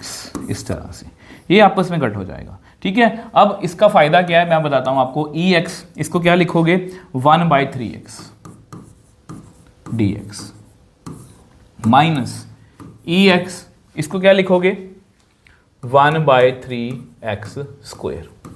अब यहाँ पर अगर मैं इसका आपको डेरिवेटिव करके दिखाऊं 1/3x का, ये ऐसी बेसिकली ऐसे बनेगा 1/3 और x की पावर -1। 1/3 एज इट इज, -1 पावर आगे आएगी, पावर कम होगी। तो बेसिकली ये बन गया 1/3x -1/3x²। तो इसका डेरिवेटिव बच्चे ये पड़ा है। तो इसका मतलब इसका डायरेक्टली आंसर होगा EX 1/3x + c। तो ये बच्चे आपका आंसर है। तो देख लो कौन सी ऑप्शन मैच कर रही है। यस, डी ऑप्शन इसका मैच कर रहा है। तो इस तरह से हमें क्वेश्चन जो है वो अटेम्प्ट करने हैं। आ जाओ नेक्स्ट क्वेश्चन पर। तो नेक्स्ट क्वेश्चन की अगर आप बात करो तो एरिया पूछा उन्होंने y = x⁵। देखो बच्चे, y = x⁵, मुझे कर्व नहीं पता, बट मैं एक आइडिया लगा सकता हूँ। देखो y = अगर x² है तो मुझे पता है कि ये जो है वो पैराबोला इस शेप में बनेगा। जस्ट एक रफ आइडिया। y = x³ जो है वो इस तरह से बनता है, वो ग्राफ ऐसे होता है। तो सेम वे से y = x⁵ जो है ना बच्चे, इसमें अगर पॉजिटिव वैल्यू फिल करेंगे तो पॉजिटिव आंसर आएगा, नेगेटिव वैल्यू फिल करेंगे तो नेगेटिव आंसर आएगा। ये ग्राफ जो है वो कुछ ऐसा ही दिखने वाला है। ये ग्राफ जो है वो कुछ ऐसा ही दिखने वाला है।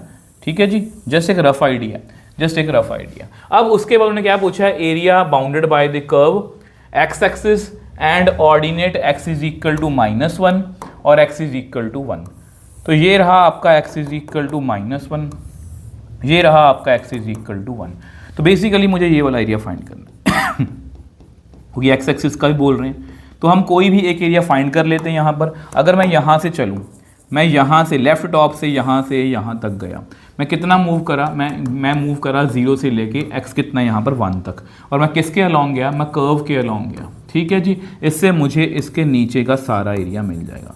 अब क्योंकि ये डायग्राम सिमेट्रिकल है तो इसको मैं 2 टाइम्स कर दूंगा। ठीक है जी, कर्व की वैल्यू कितनी है, कर्व की वैल्यू है x की पावर 5, 0 से 1, तो ये आएगा x की पावर 6/6, 0 से 1, तो इसका बच्चे आंसर आएगा 1/6। अब क्योंकि रिक्वायर्ड एरिया कितना आएगा, डबल करना पड़ेगा, तो रिक्वायर्ड एरिया कितना आएगा 2 × 1/6, दैट मीन्स 1/3। तो बी ऑप्शन इसका राइट आंसर है, बी ऑप्शन इसका राइट आंसर है। आई होप ये आपको बच्चे क्लियर है। आ जाओ नेक्स्ट क्वेश्चन पर। नेक्स्ट क्वेश्चन की बात करते हैं, the area of the region bounded by. अब ध्यान से देखो, x belongs to 0,1 and x axis is equal to. सबसे पहले देखो, हमेशा की तरह कर्व्स पहचाननी हो, जिसमें पिछली बार मैंने पहचान लिया। अब इसको मैं अगर स्क्वायरिंग बोथ साइड्स करूं तो ये बनेगा 4 1 - x स्क्वायर। इस 4y² / 4 is equal to 1 - x square. इसको इधर ले आओ, y² / 4, x स्क्वायर को इधर ले आओ, इज इक्वल टू 1। तो बेसिकली ये एक एलिप्स की शेप है, और एलिप्स कौन सा, ये वर्टिकल एलिप्स है बच्चे। ठीक है, ये कौन सा एलिप्स यहाँ पर बन रहा है, ये वर्टिकल एलिप्स बन रहा है। तो वर्टिकल एलिप्स यहाँ पर बना लेते हैं। तो वर्टिकल एलिप्स जो है बच्चे वो यहाँ पर हम बना लेते हैं। तो वर्टिकल एलिप्स जो है वो कुछ, वर्टिकल एलिप्स जो है वो हमें कुछ ऐसा दिखेगा। ठीक है, ये है आपका वर्टिकल एलिप्स। अगर मैं पॉइंट्स की बात करूं, आपको पता है x यहाँ पर कितना आएगा 1,0, ये लिख लिया करो, इसे वो क्वेश्चन सॉल्व करना ईजी होता है। और ये कितना बनेगा 0,2, वो 2 का स्क्वायर होता है, वो 0,-2। अब यहाँ पर वो बोल रहे हैं x बिलोंग्स टू 0,1, x जो है वो 0 और 1 के बीच में है, मतलब x के लिए नेगेटिव नहीं है। ठीक है जी, एंड x एक्सिस। तो कुछ बच्चे क्या करते हैं, कुछ बच्चे ये सारा पोर्शन जो है वो शेड कर देते हैं। ये गलत है। ये गलत क्यों है, क्योंकि ये सबसे इंपॉर्टेंट है। अगर आपने गलत कर लिया वो पूरा क्वेश्चन गलत हो जाएगा, MCQ है। देखो यहाँ पर उन्होंने बोला y इज इक्वल, मैं को बहुत बार समझाया बोर्ड में भी, y की वैल्यू अंडर रूट में है, तो अंडर रूट की वैल्यू कभी भी नेगेटिव नहीं हो सकती। इसका मतलब y भी पॉजिटिव है, y भी पॉजिटिव, x भी पॉजिटिव। तो ऐसा सिर्फ फर्स्ट क्वाड्रेंट में पॉसिबल है। तो यही एरिया मुझे कैलकुलेट करना है। इसको एरिया कैलकुलेट कैसे करेंगे, लेफ्ट टॉप, इसका लेफ्ट टॉप ये है और यहाँ से लेके मैं यहाँ तक आया। ठीक है, तो मेरा एरिया कैसे कैलकुलेट होगा, एरिया कैसे कैलकुलेट होगा, एरिया इज इक्वल टू, मैं कितने से कितने चला, मैं 0 से लेके 1 तक चला, तो y ये कौन है, एलिप्स के लॉन्ग में चला, इससे मुझे इसके नीचे का सारा एरिया बच्चे जो है वो मिल जाएगा, और यही मुझे चाहिए। ठीक है, यही मुझे चाहिए। तो एलिप्स कैसे लिखेंगे, 2 यहाँ पर 1 - x square under root dx 0 से 1। और आपको पता है, मैंने आपको बहुत बार बताया, इंटीग्रेशन आती चाहे ना आती हो, आप ये फॉर्मूला याद कर लो, x/2 1 - x square under root plus a² / 2 sine inverse x/a 0 से 1। तो ये कितना आया 0 से 1, यहाँ 1 फिल करेंगे तो 0 आएगा, 1/2 sine inverse 1 minus lower limit 0 और साइन इनवर्स 0, ये भी 0 होता है। तो कितना साइन 1 कब होता है, π/2 पर, तो 2 × 1/2 × π/2, ये भी आपस में कट गया। तो कितना बच्चे आंसर आया इसका π/2। तो कौन सी ऑप्शन सही है, सी ऑप्शन इसका राइट आंसर। आई होप ये आपको क्लियर है बच्चे। ठीक है, आई होप ये आपको क्लियर है। आ जाओ नेक्स्ट क्वेश्चन पर। नेक्स्ट क्वेश्चन देखो, इंटीग्रेटिंग फैक्टर हमसे पूछा है।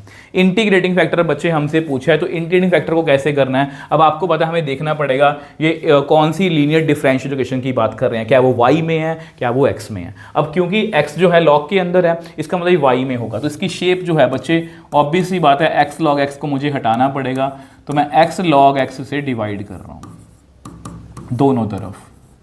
इंटीग्रेटिंग फैक्टर पूछा है ना इसका, x log x, तो मुझे पता कि मेरे p की वैल्यू है 1/x log x।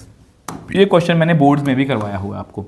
तो इसका इंटीग्रेटिंग फैक्टर होगा e की पावर p dx, e की पावर 1/x, यानी कि मेरा कहने का मतलब बच्चे ये है, जो बच्चे बोर्ड अच्छे से पढ़ के आए ना, और जिन्होंने मेरे लास्ट वाले मैराथन्स वाले क्वेश्चन करे हैं, प्लस जिन्होंने 13 डेज प्रो सीरीज करी है, उनको CUT में काफ़ी क्वेश्चन रिपीट में मिलने वाले हैं। ठीक है, यानी कि कहने का मतलब ये है कि उनकी CUT की तैयारी अच्छी हो सकती है। ठीक है, अब हम क्या करेंगे, इसकी इंटीग्रेशन कैसे करेंगे, अब लॉग का डेरिवेटिव साथ में पड़ा है, तो put log x is equal to T.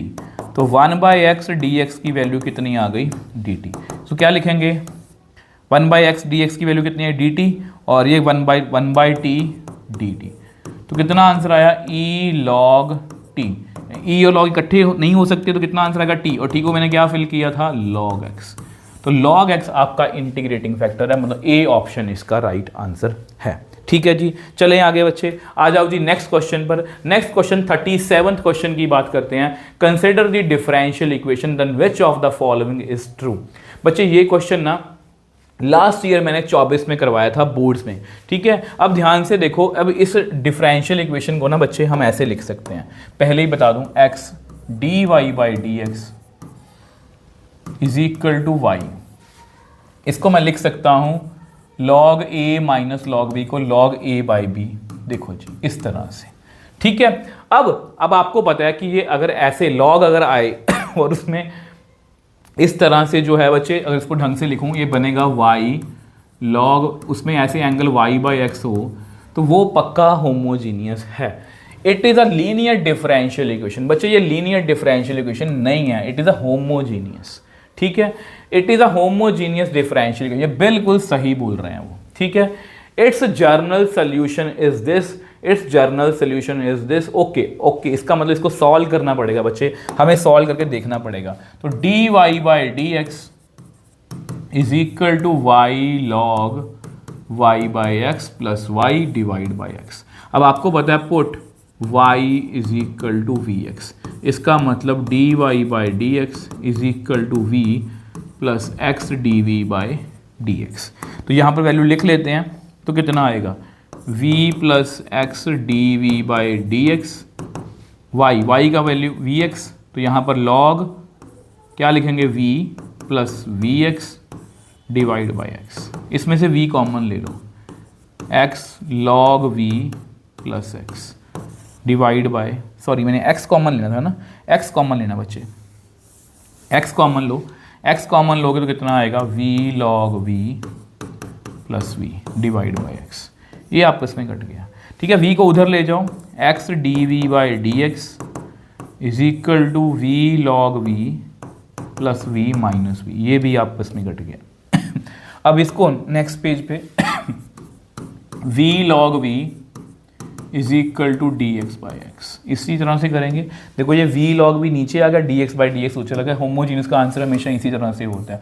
और ये हमने अभी अभी करा है, put log v is equal to t, तो 1/v dv कितना आ गया, dt। तो कितना बन गया बच्चे, 1/v dv dt बन गया, dt/t, और वो है dx/x। तो ये बन गया log t is equal to log x plus C. t की वैल्यू है बच्चे आपकी, t की वैल्यू है log v, log v is equal to log x plus c. तो ये कितना बन गया, log y/x is equal to log x plus c. अब देखिए हमारा आंसर कहाँ पर पहुँचा है, it's general solution is given by this. Okay, इसको थोड़ा और सॉल्व करना पड़ेगा, है ना। ऐसा करो, इस लॉग को उधर ले जाओ, इस लॉग को उधर लेके जाएंगे, बनेगा e की पावर log x प्लस सी। इसको सेपरेट करके लिखो, e की power log x into e की पावर c। e और log कट जाएंगे, e और log कट जाएंगे बच्चे, तो यहाँ पर आएगा x और कांस्टेंट का नया नाम रख दो k। तो ये आपका आंसर है, it's general solution is given bye log y/x k into x, constant into x. तो log y, ये ऑप्शन भी मुझे सही लग रही है। जर्नल सोल्यूशन ये नहीं हो सकता, cy नहीं हो सकता, वहाँ पर x है, तो ये गलत है। तो यहाँ पर b और c मुझे सही लग रहे हैं, b और c। ओके, e को भी चेक करना पड़ेगा। If y is equal to 1 then it's particular solution is given by y is equal to this. तो बेसिकली पूरा क्वेश्चन ये सॉल्व करवा दिया। तो y is equal to 1, x is equal to 1, fill करो यहाँ पर, log 1/1 1 इंटू के। तो log 1 कितना होता है, 0, तो विच एम्प्लाइज k की वैल्यू कितनी आ गई, 0। इसमें फिल करना, log y/x x इंटू 0, तो कितना आ गया, 0। इसको उधर ले जाओ, y/x इंटू e की पावर 0, वो कितना होता है, 1, which implies y is equal to x। तो y is equal to X, ये सही है। ओके ये सही है बच्चे। तो बी सी एंड ई, तो डी ऑप्शन इसका राइट आंसर है। तो देख लो थोड़ा सा लेंथी क्वेश्चन था, मतलब यार हर तरह का क्वेश्चन आपको पेपर में मिलने वाला है। कुछ क्वेश्चन लेंथी भी होंगे, कुछ क्वेश्चन शॉर्ट भी होंगे, बट आपको करने हैं बच्चे, और प्रैक्टिस जितनी करोगे उतना आपके लिए अच्छा है। ठीक है, आ जाओ नेक्स्ट क्वेश्चन पर। 38th क्वेश्चन की बात करते हैं। 38th क्वेश्चन देखो बच्चे, I J K R unit vectors along the coordinate axis O X O Y and O Z, which of the following is true. देखो बच्चे आई क्रॉस आई तो जीरो ही होता है, ये सही है। आई cross I, I dot I 1 होता है, ये भी हमें पता है। आई डॉट जे जीरो, इनमें एंगल 90 होता है। आई क्रॉस के बच्चे आपको पता है, अगर मैं इनको ढंग से लिखूं, ये होता है आई जे और के होता है ना, आई जे और के होता है। आई क्रॉस के उल्टी डायरेक्शन में अगर जाऊंगा तो माइनस जे आएगा, तो ये मुझे सही नहीं लग रहा। तो B C and D, B C and D, sorry A C and D option, तो बी ऑप्शन इसका सही आंसर है। बी ऑप्शन इसका जो है बच्चे वो सही आंसर है। ठीक है जी, आ जाओ नेक्स्ट क्वेश्चन पर। नेक्स्ट क्वेश्चन देखो, A B C if the points with position vectors are collinear then find the value of lambda. अब बच्चे यहाँ पर हमें कोलिनियर के बारे में बताया। देखो ए पॉइंट कितना है, ए है आपका 20 comma lambda, B point basically कितना है 5 माइनस 1, सी पॉइंट कितना है आपका 10 माइनस के 13, और सब कुछ आई और जे में ही है। ठीक है, के में कुछ नहीं है। ठीक है जी, अब आपको पता है कोलिनियर प्रूव करवाना, तो ए बी वेक्टर कैसे निकलेगा। ए बी वेक्टर निकलेगा बी माइनस ए, 5 में से 20 घटाया तो माइनस 15 आई, माइनस में से ये घटाया तो माइनस 1, इसको ढंग से लिख लो यार, इसको ऐसे देखो माइनस 1 माइनस लैम्डा जे कैप। ठीक है, अब बी सी वैक्टर भी लिख लो। बी सी वैक्टर कितना आएगा, इसमें से घटाया 5 आई, 13 में से माइनस 13 प्लस 1 जे कैप। तो अब कोलिनियर है तो उनकी रेशियो क्या होगी, सेम। तो minus 15 by 5 is equal to minus 1 minus lambda by minus के 12। ठीक है, ये आपस में कट गया, तो इसको मल्टीप्लाई करना, तो 36 is equal to minus 1 minus lambda, है ना, जब 36 ही आएगा।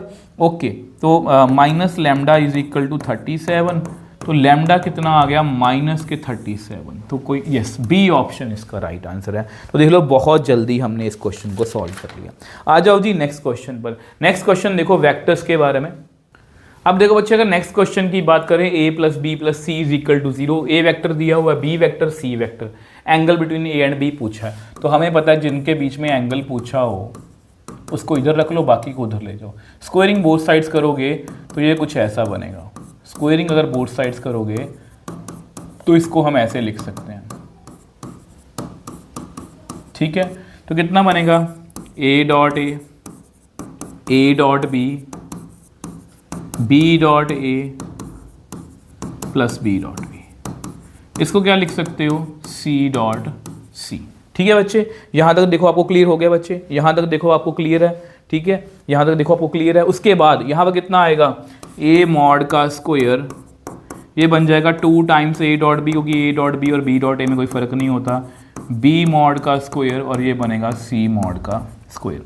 ये कितना बना, 3 का स्क्वायर 9, इसको भी लिख लो 2a mod B mod cos theta. B का स्क्वायर कितना हुआ 25, ये कितना हुआ 49। तो 2a मॉड कितना है 3, बी मॉड कितना है 5 कॉस थीटा, तो 49 माइनस 25 माइनस 9, तो ये 34 बन गया ना, एक्चुअली 34 बन गया। 34 को इसमें से माइनस करेंगे तो कितना आएगा, यहाँ पर आएगा 15 आ गया, 3 5 15, तो कॉस थीटा बच्चे कितना आ गया 1/2, और हमें पता है ये कितना आएगा 60 डिग्री, मतलब π/3। तो देख लो बी ऑप्शन इसका राइट आंसर है। तो बहुत इजीली हमने इसको कर लिया, और ये वेक्टर में हमने हर बार क्वेश्चन किया है, बोर्ड्स में भी करा। अब फिर से ए वेक्टर दिया हो, 3 वेक्टर दिया हो, D is a vector. Okay, ये क्वेश्चन भी बच्चे आप बोलोगे कि आपने हर क्वेश्चन करवाया हुआ है। यस बच्चे, ये क्वेश्चन आप अभी चेक कर सकते हो, आप हमारी सीरीज में जा सकते हो, मैराथॉन्स में जा सकते हो, मैंने ये क्वेश्चन करवाया हुआ है। ठीक है, अब ए वेक्टर दिया हुआ, बी वेक्टर दिया हुआ, सी वेक्टर, डी एक ऐसा वेक्टर है जो perpendicular to both A and B है। इसको वैसे लॉन्ग मेथड से भी किया जा सकता है, बट हम यहाँ पर शॉर्टकट मेथड की बात करेंगे। ठीक है, अब यहाँ पर डी हमें पता है ए क्रॉस बी एक ऐसा वेक्टर होता है, a cross b is perpendicular to both A and b. वो ए और बी दोनों के क्या होता है, परपेंडिकुलर। आल्सो यहाँ पर हमें गिवन है कि D vector is perpendicular to both A and B. इसका मतलब डी वेक्टर जो है वो पैरेलल है किसके, ए क्रॉस बी के। इसका मतलब डी वेक्टर को मैं लिख सकता हूं लैम्डा ए क्रॉस बी। तो मेन टारगेट है हमारा कि हम ए क्रॉस बी जो है वो फाइंड कर लें। तो ए क्रॉस बी कितना आएगा, आई जे और के। ए कितना है बच्चे, आई प्लस 4j, और वो कितना 4j प्लस के। इसका मैग्नीट्यूड क्रॉस फाइंड कर लेते हैं 4 माइनस 0 माइनस जे कैप, 1 माइनस 0 प्लस के कैप, आगे कितना आएगा 4 माइनस 0, तो 4। ठीक है, यानी कि ए क्रॉस विच एम्प्लाइज हमारा डी वेक्टर बच्चे कितना आ गया, वो आ गया लैम्डा 4i माइनस जे प्लस 4 के कैप। अब यहाँ पर सी डॉट डी की बात करते हैं। सी डॉट डी वो कितना दिया हुआ है हमें 16। अब सी वेक्टर कितना है, सी वेक्टर है आपका i माइनस 2k, और डी वेक्टर कितना है लिख लो उसको 4 लैम्डा आई कैप माइनस लैम्डा जे कैप प्लस 4 लैम्डा के कैप इज इक्वल टू 16। इसको करना तो 4 लैम्डा, के को के साथ करोगे minus 8 lambda is equal to 16, तो minus 4 lambda is equal to 16। तो लैम्डा बच्चे कितना आ गया -4। तो डी वेक्टर कितना आएगा, डी वेक्टर बच्चे आएगा यहाँ पर माइनस लैम्डा से माइनस लैम्डा 4i माइनस जे प्लस 4k। उन्होंने हमें से मैग्नीट्यूड निकालने को बोला, तो मैग्नीट्यूड निकाल लो। इसका मैग्नीट्यूड कितना आएगा, स्क्वायर 16 प्लस 1 प्लस 16 का अंडर 4 होगा, ये कितना बन गया 16 रूट 33, तो 4 रूट 33। तो डी ऑप्शन इसका राइट आंसर है। आई होप ये क्वेश्चन भी बच्चे आपको अच्छे से क्लियर है। आ जाओ नेक्स्ट क्वेश्चन पर। नेक्स्ट क्वेश्चन देखो बच्चे, if a line makes alpha beta gamma with positive direction of X axis Y axis and Z axis.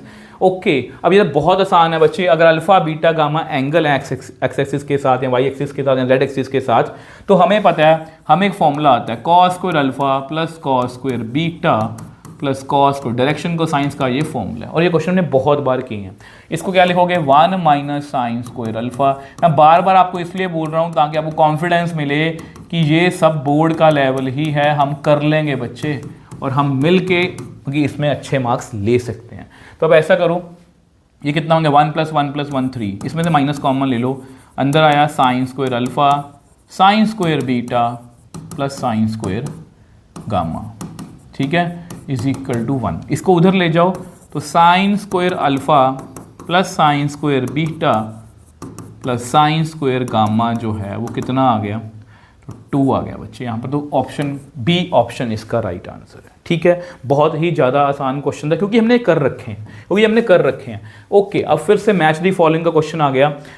Consider A R vector दिया हुआ है, okay, A point on the give. Okay बच्चे देखो, ये straight line की equation है, तो आपको पता है स्ट्रेट लाइन की इक्वेशन में हमारा फिक्स्ड पॉइंट कितना है, वो है 1 -2 और 4। चेक करो पॉइंट ऑन गिवन लाइन 1 -2, ए का ऑप्शन थर्ड है, तो यहाँ पर थर्ड ऑप्शन आ रही है, यहाँ पर आ रही है, मतलब ये ऑप्शन तो बिल्कुल ही गलत है अपनी। तो सी और बी में से आंसर आएगा। Next, direction ratios of line. देखो बच्चे, डायरेक्शन रेशियोज किसको बोलते हैं, ये जो एम वेक्टर है हमारा वो कितना है -1 2 एंड -4। डायरेक्शन को sine, direction ratios of a line perpendicular. देखो डायरेक्शन रेशियोज ऑफ लाइन, तो बेसिकली बी का आंसर 4th है, बी का आंसर 4th है, यहाँ पर भी यहाँ पर भी। ठीक है, ओके गुड। अब सी का डायरेक्शन को साइंस। अब डायरेक्शन को साइंस कैसे निकाल लेंगे -1 अपॉन इसका स्क्वायर 2 का स्क्वायर इसका स्क्वायर 16, कितना आया √21 आ गया, तो -1/√21 2/√21 और -4/√21। तो देखो कौन सी ऑप्शन मैच कर रही है, सी का आंसर है 1, तो सी का आंसर 1 यहाँ पर आ रहा है, तो सी ऑप्शन इसका राइट आंसर है। Direction ratios of a line perpendicular to given line. अब इस लाइन के परपेंडिकुलर कौन सा होगा। अब बच्चे वैसे इसका आंसर कितना दिया हुआ है, मैं सेकंड दिया हुआ है। अब देखो अगर कोई लाइन इसके परपेंडिकुलर है तो ध्यान से देखो, हमारा पैरेलल वेक्टर कितना -1 2 और -4। इस लाइन का इसका डी का आंसर कितना आ रहा है, सेकंड आ रहा है, 4 -2 और -2 मल्टीप्लाई करना, -4 कितना है ये +8। तो ध्यान से वो 0 बन गया, क्योंकि वेक्टर्स अगर परपेंडिकुलर डॉट कितनी होगी 0। तो इस तरह से हम लॉजिकली इसका आंसर जो है मतलब ढंग से ट्रिक से कर सकते हैं। Next question, the shortest distance between the lines. अब ये बहुत ज़्यादा आसान क्वेश्चन है। अब आपको पता है ये फॉर्मूला बेस है, लेंथी हो सकता है। A vector a one fix point कितना आया 1 2 एंड 3। इसका पैरेलल वेक्टर बच्चे कितना आया, वो आया 2 3 एंड 4। A2 फिक्स्ड पॉइंट कितना आया 2 4 एंड 5। फिक्स्ड पैरेलल वेक्टर कितना आया 4 6 एंड 8। यहाँ पर अगर आप ध्यान से देखो M2 जो है वो 2 टाइम्स M1 है। चेक कर लो 2 2, ठीक है। इसका मतलब क्या हुआ, M1 और M2 क्या है, पैरेलल है। तो इसका मतलब हम यहाँ पर पैरेलल वेक्टर्स वाला कंसेप्ट यूज़ करेंगे। तो यहाँ पर हम एक ही पैरेलल वेक्टर लेंगे, वो कौन सा है 2 3 एंड 4, ठीक है। अब आपको पता है शॉर्टेस्ट डिस्टेंस का फॉर्मूला क्या होता है। तो सबसे पहले A2 माइनस A1 निकाल लो। A2 माइनस A1, 2 में से 1 गया 1, 4 में से 2 गया 2, 5 में से 3 गया 2, ठीक है बच्चे। अब आपको फॉर्मूला पता होना चाहिए शॉर्टेस्ट डिस्टेंस का। यहाँ पर वो होता है M क्रॉस, यहाँ से अगर बाद में करेंगे, पहले M cross A2 minus A1 जो है वो फाइंड कर लेते हैं। A2 minus A1 I J और K। M कितना है 2 3 4, A2 माइनस A1 कितना है 1 2 2, ये लो कितना आएगा 3 2 6 minus 4 2 8 minus J cap 4 minus 4 plus K cap 2 2 4 minus 3। तो बेसिकली कितना आ गया -2I और प्लस K कैप, ठीक है जी। अब हमारा शॉर्टेस्ट डिस्टेंस का फॉर्मूला वो होता है M cross A2 minus A1 divide by M का मैग्नीट्यूड फिर होल का मैग्नीट्यूड। यहाँ पर आएगा -2I प्लस K कैप और नीचे M का मैग्नीट्यूड कितना आएगा 4 प्लस 9 प्लस 16, तो ये अगर √29। ऊपर कितना आया, ऊपर डिस्टेंस फॉर्मूला है, सॉरी शॉर्टेस्ट डिस्टेंस है, कितना आएगा 4 प्लस 1 अंडर रूट, और नीचे कितना आया √29। तो बेसिकली 5/29 अंडर रूट। तो कौन सी ऑप्शन है, सी ऑप्शन राइट इसका आंसर है, ठीक है बच्चे। चलें आगे जी, चलें आगे, आ जाओ जी नेक्स्ट क्वेश्चन पर, आ जाओ जी नेक्स्ट पर। 45th question, which of the following set of constraints gives the shaded okay. ध्यान से देखो यार, ध्यान से देखो, अगर इस लाइन को पॉइंट को ध्यान से देखो तो ये जो पॉइंट है बेसिकली ये 15,0 और 0,15 है। तो ये लाइन जो है वो ऐसे कुछ होगी, ये लाइन जो है कुछ ऐसी होगी, ठीक है। अगर मैं इस लाइन की बात करूँ कि ये पॉइंट भी 0,15 मैं जस्ट आपको आपकी नॉलेज के लिए अच्छे से समझा रहा हूँ, ठीक है। ये पॉइंट देखो, ये कितना है 30,0 और ये कितना है, ये है 0,30, ठीक है। तो इसको आप लिख सकते हो x plus Y is equal to 30। अगर आपको ऐसे क्लियर नहीं हो रहा तो आप इसको ऐसे भी कर सकते हो, जैसे दो पॉइंट्स हैं 30,0 और 0,30, ठीक है। आप इसको ऐसे कर सकते हो y minus y1, y2 minus y1, x2 minus x1, x minus x1। ये भी फॉर्मूला लिखने का, तो ये बन गया -1 x माइनस 30। तो ये बन गया basically y plus X is equal to 30। मैंने वही लिखा है आप ऐसे भी कर सकते हो, ठीक है। मैं जस्ट आपको शॉर्टकट बता रहा था। अब यहाँ पर आपको पता है कि ये वाली जो लाइन है बच्चे, ये वाली जो लाइन है ये है x इज इक्वल टू 15 और ये है y is equal to 20। Okay, अब इस लाइन के, ग्रीन लाइन के मुझे ऊपर की ओर शेड करना है, मतलब ये फॉल्स होनी चाहिए, ठीक है। अब ऑरेंज लाइन के मुझे नीचे शेड करना है, ये ट्रू होनी चाहिए, ठीक है। और ग्रीन ब्लू लाइन के जो है मुझे पीछे शेड करना है, ट्रू होनी चाहिए।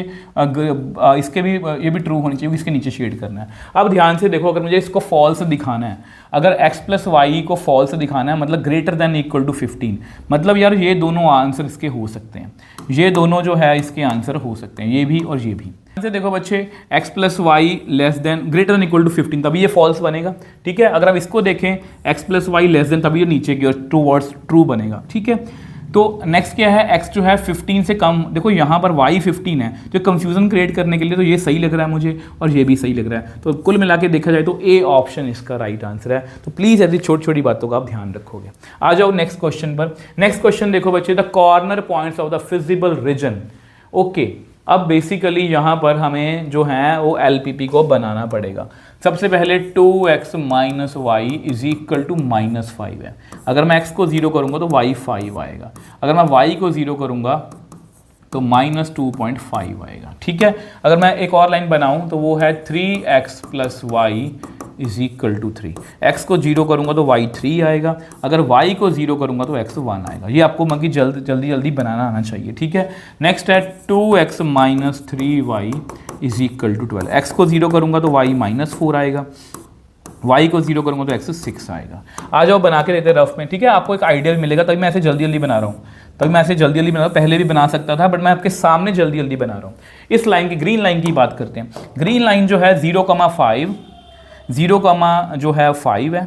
देखो वैसे यहाँ पर नेगेटिव की बात भी हो रही है तो इसको डिलीट कर देता हूँ मैं, थोड़ा यहाँ पर एक्स्ट्रा देखो ध्यान से मैं कहना क्या चाह रहा हूँ, नेगेटिव पॉइंट्स भी इंक्लूड करने की कोशिश करेंगे। ठीक है, अब देखो पहले ग्रीन लाइन की बात करते हैं। 0,5 एंड -2.5,0। तो ये लाइन जो है बच्चे वो कुछ ऐसी होगी, ये है आपका 0,5 और ये होगा -2.5,0। ठीक है, 0,3 एंड 1,0। तो ये लाइन कुछ ऐसे ही बनेगी यार, ये लाइन जो है कुछ ऐसे ही बनेगी, नहीं ऐसे मत बनाओ, ऐसे बनाओ। ठीक है, ये होगा 1,0, ये होगा 0,3।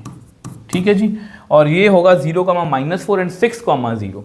6,0 पॉइंट यहाँ पर कहीं पर होगा। ठीक है, सॉरी 6,0 यहाँ पर, 0,-4 यहाँ पर। तो ये लाइन जो है वो ऐसे बनेगी, ये होगा आपका 6,0 और ये होगी जी आपकी 0,-4। तो लाइंस बन गई हैं। तो ऑब्वियस सी बात है, ये जो लाइन है ग्रीन वाली 0,5 से -5 से ट्रू है तो नीचे की ओर शेड करेगी टूवर्ड्स ओरिजिन। ठीक है, ब्लू लाइन जो है, ब्लू लाइन ये पड़ी, ये फॉल्स, 0 ग्रेटर देन फॉल्स है। फॉल्स मतलब अवे फ्रॉम ओरिजिन, मतलब ये इधर को शेड करेगी।